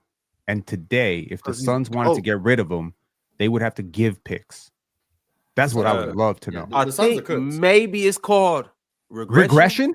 Is it a regression? Oh, okay. My bad. Bradley Beal regressed. My bad. All right. That's regression. Okay. Steph Curry netting you 14 first-round picks one day and 12 first-round picks the next day. It ain't that much regression. All right. I'm just saying. Not Bradley Beal, when you Googled regression, Bradley Beal is right there. And LeBron's tacos are right next to him. F.A. said Unc just likes Jarrett Allen because he reminds him of 19th century bigs. 19th century, so the 1800s. That's crazy. Underwater became a member today. Shout out to Underwater. Also, Marcus FRM626 came through with a super chat. He said, so from the Cavs, who makes the All-NBA team? Darius or Mobley? Since they've been the 2 best players this year. I think Donovan Mitchell makes the All-NBA team. I would love to see. I still do think Evan Mobley's been arguably their best player this season. But he's saying that because he's an Anthony Edwards guy. He's trying to push the Anthony Edwards is still the best shooting guard in the league propaganda. So he has to diminish Donovan Mitchell. Like I've become so accustomed to the chat. Like I can see which people in the chat have their agendas. So when they talk about certain players, I just match it to the agenda they have and see how it coincides. So he's a Anthony Edwards guy. So he's going to diminish the Anthony Edwards contemporaries. Some Lakers fans are going to dislike any Lakers contemporaries or any non-LeBron James like detractors. They're like, oh my God, how dare you? So you just recognize patterns. So what's my agenda? Yeah, the James Harden guy. What's my agenda? Okay. Keep pushing your agenda, chat. Just somebody got to push it. Who better than you? And then when you send through your super chats, I'll help you push your agenda as well. Just like Mike sending through this members chat. He said Penn cooked Mars and served him a cup of tea. What flavor was it, Penn? What was the spice? What was the herbs? Was it green, black, white? I don't know. So do you Americans actually not drink tea? I do. There's like the running joke of like, oh, the British person drinks tea. Like, so do Americans not drink tea? It was some we do. tea. We do. We drink coffee more than tea, though. Yeah, I'm a coffee guy. Disgusting. Coffee's disgusting. What? Europeans drink coffee. Don't disparage and don't misinform us about an entire continent. Europeans love their coffee, man. Like what? I'm speaking on my taste buds. My taste buds. Coffee's disgusting. I think you're like 14 years old. We don't care about your taste buds. I care about my taste buds. So wait for you to grow up a little bit. You'll acquire coffee. Like I think I was 13 years old. My mom gave me the first cup of coffee. I was like, this shit is disgusting. Mars, I'm never gonna drink coffee again to know if my taste buds end up liking it. Like Mars, don't trip. When you come to San Francisco, I'm gonna put you on a good coffee spot. I'm gonna get you a good burrito, and then I'm also we'll talk about the other thing off camera. I got you. Does Britain have like the worst food in the world? In terms of like the British cuisine. That's why your taste buds are all screwed up. Y'all got no spice. Y'all got no spice. I also want to like put it like entirely out there. No disrespect to the majority of the English population. They don't look like me. So I'm not eating bangers and mash. And beans bangers and mash is alright though. Like no disrespect, but like, do you guys think I get off the show and just start eating crumpets? Like, is that what you guys think?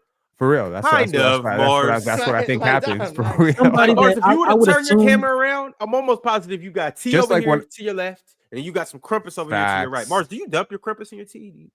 Facts. That's why I got a beaver in my house, and when I leave the door, it's like an igloo out there, man. Like my next door neighbors all live in igloos. Typical English food.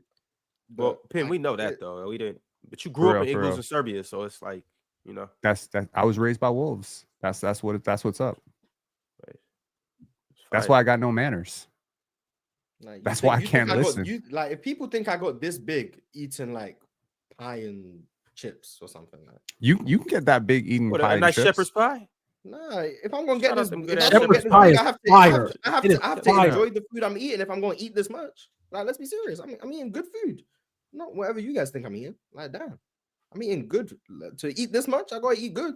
I'm not just gonna not enjoy the food I'm eating. Like, bro, you see 800-pound people in America. Trust me, they're not eating good food. You could get real big. Yeah, but they probably like the food they eat. Hey, but hold on, no Pin. Nah, them double cheeseburgers be good as hell. It might not be good food, but it's I'm not saying good as in good for you. I'm saying like it tastes good. Like I'm not eating like this. Like some of the food like I be seeing like on people posting on social media of like British food. It's like I would never touch any of that. But I guess for real. I would never touch any of that. I don't think anyone close to me would touch any of that either. But like, it is what it is. If I don't like food, I really don't like it. I don't want to smell it. I don't want to touch it. I don't want to be around it. Like to be complete. Like I don't know how we got here, by the way. Like, welcome to the panel after it was the tea. It was the tea. TS1, speaking of tea, said Pin ... It was obvious you was responding to Ox's ridiculous list of point guards better than Steph ... Mars is slightly obsessed with hating on Steph. Cook. It's funny. I used to be called a Steph Glazer, and now I'm called a Steph hater. I always find that funny. It's because you're bipolar. You just go from one side to the other. You hating or you glazing. That's all you do. I see no worlds in which saying Steph has regressed and is no longer definitively a top 3 point guard is hating. Never disagreed with that. You are once. Anthony Edwards. That's all I said. Game. So I very it's either a 3 or a dunk. You got to work in between game, Morris. Shut up. See? Hayden. JD Sway with the members chat. He said dub panel. Entertaining as hell, as always. Dub chat. Keep going, chat. Football Breakdown said, while concurrently in the NBA with Kobe, Bron won more titles, more MVPs, more finals appearances, and was 16-6 in matchups with superior stats across the board. It bothers me, and this is what's going to confuse me, right? About the LeBron fans in the future is for years they've been battling with Michael Jordan. And they've been trying to say that the accolades don't tell the whole story and winning is a team accomplishment, yada, yada, yada. But then when it's LeBron versus anyone else, he has more MVPs than this guy. He went to the finals more than this guy. He has more finals MVPs than this guy, blah, blah, blah. All of a sudden, the accolades are the difference. And then when Wemby comes along, all of a sudden, it's going to be if Wemby doesn't win more rings than LeBron, he can't be better than LeBron. If Wemby doesn't get to the finals as much as LeBron, he can't be better than LeBron. If Wemby doesn't win as many MVPs. So it's like they just seem to be moving the goalposts to just make LeBron number one. Because like when it's MJ, it can't just be the accolades and the team accomplishments. But then when it's LeBron versus anyone else, all of a sudden the accolades and the team accomplishments is the difference. Just very, very, very interesting how they seem to do that. Panzu sent through the members chat. He's been around for 10 months. He said, what is your opinion on a Jokic-less Nuggets game? I didn't watch. That was crazy, but prayers to the Los Angeles, prayers to everything happening in everyone who's suffering right now. Those wildfires are crazy. I mean, to people who have looked into the science of wildfires and how quickly they can spread, it is really fascinating and quite scary how much more prevalent this has been. And to people who are not aware of it because they're not in the states where this is impacting them, I think about the size of Maryland is burning down every single year in the United States. It's crazy. So I'm sure that a lot of those players on the Clippers probably had a lot more on their mind last night than basketball. Yeah, I've been in California with wildfires in my backyard.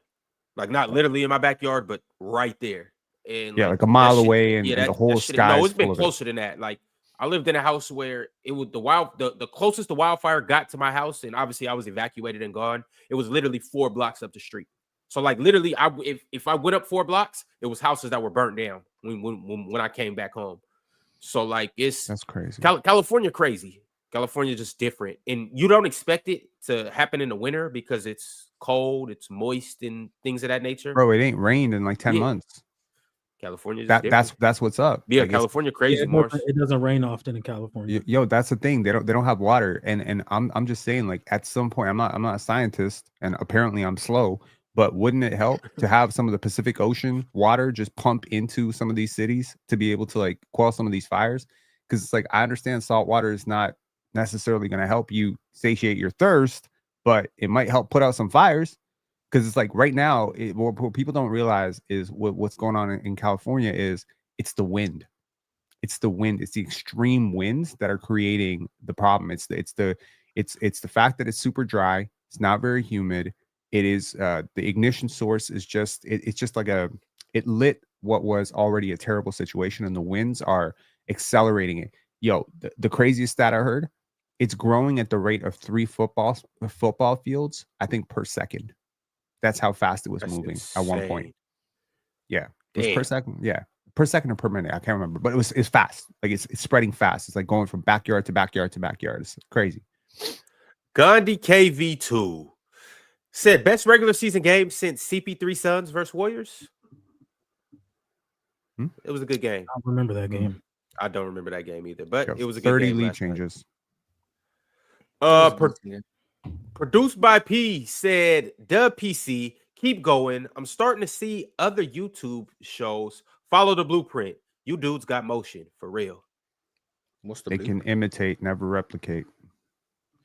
To go on side tangents about tea and word salads. Exactly. Basically, it's word salad. Basically, the blueprint.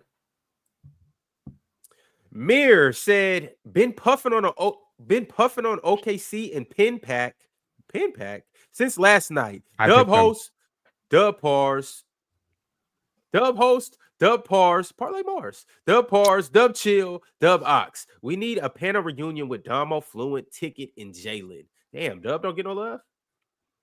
I have a dentist appointment that day. What about Low? You ain't see Low made a video about it's more so chill. But I'm just saying, Ron, if you want to reach out, get Low. He alluded to coming back. Yeah, he alluded to coming back. If you want to get Low on the show to hash it out with chill time, I'm just saying. Good old fashioned slugfest. Yeah. I will be there waiting with a steel chair to back chill up. I'm like that. I'm Shawn Michaels him. Huh? Low gonna sit on that chair, man. Break it too. Rod said, Asa Noel, that's how you say his first name. Asa Noel is my guy. I also think that Will Riley is the perfect fit for OKC in the late 20s. Trey Johnson, overrated. He is not overrated. John? He is not overrated. I think Trey Johnson has a lot to give as a scorer. Now, there are a few things that I do have some issues with. Once again, I feel like this is a reoccurring thing with a lot of rookies, but the rim pressure does bother me. But the fact that he does play out of the post, has a really solid post fadeaway game, great mid-range shooter, great off-ball player, motion shooter, off-dribble shooter, spot-up shooter. He's really good offensively. He's really good. Y'all make sure that y'all like the video and then go vote on this poll after you like the video.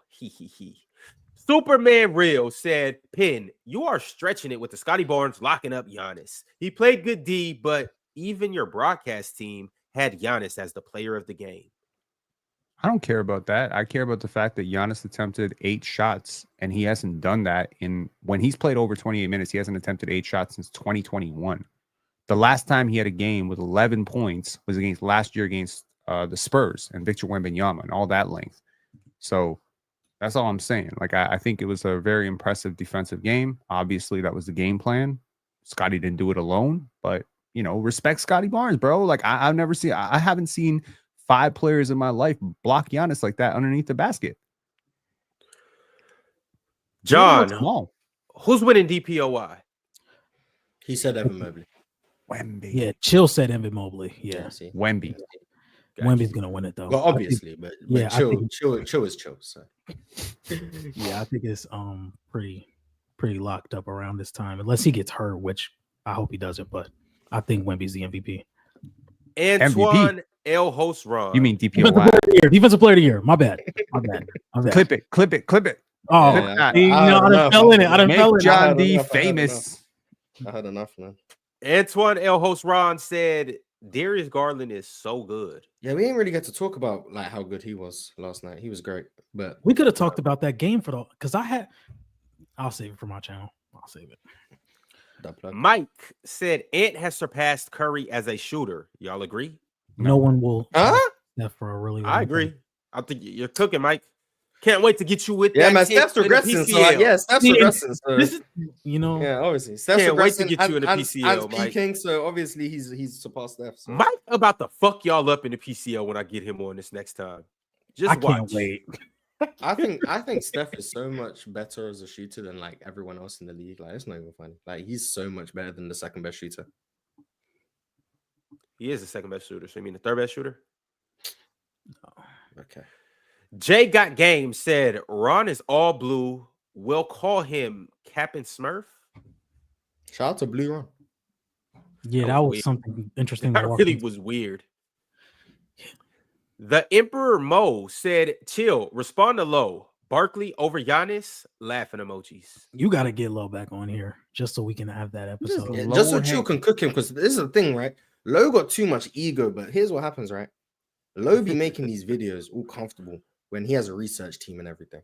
So like they be researching the stats and everything for him, and then he'll make a video and act like he the intelligent one. But then you get him on a panel, and all of a sudden he getting cooked. It's like he researched teammates, but he's been helping. But yo, he needs the research team because he's helping them move. He's helping them move. He's helping his friends move. He's got a busy life. Yo, Low stands for low hanging fruit. Okay. Goes after people when they don't have a chance to respond. He's going after people. He's trying to get you, got your stats. He's trying to get the chat to jump you. He's bringing 1,000 people in there. Yo, man, come on, man. Yeah, like it's very low hanging fruit to go after Chilltown for that take. To be honest, Chill said a lot of like really smart things. Maybe I should make a video about how Low had to exit the stage on his last playback stream, at least the one that I watched, because he ate something. I don't know. Maybe I need to make a video about that. Yeah. Were you there? You were there, right? Come on. Well, I heard about that, but I just want to put it out there. I said this just so Low can react to this part when he's on playback later. There we go. Attention whoring. Like, nice. I'm not. Yeah. So someone gonna be in Low's chat. You hear what Mars and Penn said about you, and he can be like, "What they say?" And then someone. Yo, I literally walked into his chat for the first time in my life on playback, and all I see is them talking shit about me. I'm like, "Yo, what?" And then I'm like, "I'm here." I'm like, "What?" And they're just like, "Oh, that's not the real Penn." It's like, no, this is the real one. I don't understand why I'm a subject of conversation in Legend of Winning's chat. Yo, I don't got nothing to do with that. Okay. Let's get to the super chats. Yo, Nappin' Trey said, I thought this was a podcast with multiple people. It is. Me too. But you can respond to one person. You can, and he did. And I got involved for no reason. Marcus FRM 626 said Wemby had 3 points in 3 quarters. But did you see how elite those first 7 points looked? Juke Giles said healthy OKC in 4.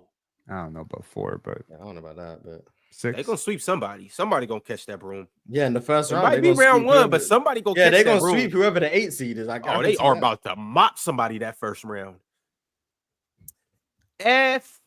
A said, outside of health, has Luka played as the number 4 in MVP ranking? I'd say top 5. Like, I'd say he's been the top 5 performer this season. SGA, Giannis, Jokic. Who else? Tatum? Sure. Yeah. There's 4. I'd say he's been the top 5 performer this season. Wemby not doing more than him? When Luka was there? I don't know. Maybe. Okay, top 6. I'll say top 6 to be safe. Multi Kenneth. Shout out a Hall of Famer. Multi said, shout out to Levert's ISOs. Almost cost the Cavs. Man, he babied Durant for a reason. Let the man ISO. Like, what the hell? He babied Durant. Teddy Hart said, y'all totally misunderstood me. LOL. But it's all good. He's talking about the Chet point about if Chet was there. Something. Ill Magic said, I might swerve in that corner. Whoa. I feel like that song. I feel like there's some industry planting going on right now. The way everyone glazing up. Why am I hearing commentators quote that song? Like, this is getting ridiculous. Yeah, that's like, I feel like something's going on. I don't know what. Something is going on. There's no way I'm hearing it everywhere. Something is motion. That's why. Nah, something is happening. I don't know. So you see Moneybag Yo about to get on it? Lil Boosie about to jump on the track? Something is happening. I don't know. You might get Nelly on there. You never know. I'll tell you what's happening. That boy about to break the charts when he dropped that album. And I can't wait for that video to come. The best ball brother. And LeVar tried to tell y'all just don't want to listen to a genius. Teddy Hart said Mars, MJ in 98 wasn't better than Shaq, in my opinion.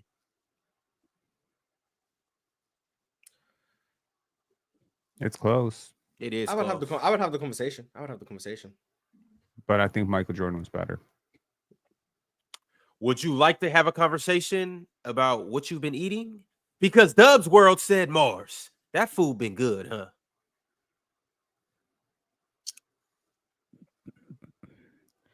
Guess not, Dub. And last but not least, the last super chat of the day. We've addressed it and acknowledged it, but the Emperor Mo is adamant. He said, chill, respond to Lowe's video cooking you. He ain't even cooking for real. He just started shouting at the camera about Charles Barkley spitting on people. Yo, I would have loved to have Chill respond to that, but I'm gonna guess Chill hasn't watched the video. Yeah, I'm pretty sure Chill didn't watch. I'm pretty sure he hasn't. But that's how you get low on the panel. Nor should he. Do your job. Get low on the panel. They can hash it out live on Players' Choice, and we'll watch Chill cook low. That's what we'll watch. I'll be watching. I believe in my OG. I believe in him. He's seen it. He's seen it live. He's seen it. He's seen it. He was there. All right, y'all. Well, it was an amazing episode. We will catch you guys tomorrow at the same time. same place. Y'all know where to find us. Like the video on the way out. Tomorrow, like the video on the way in. Subscribe in between and become a member and do all of that other good stuff. And we'll catch y'all soon.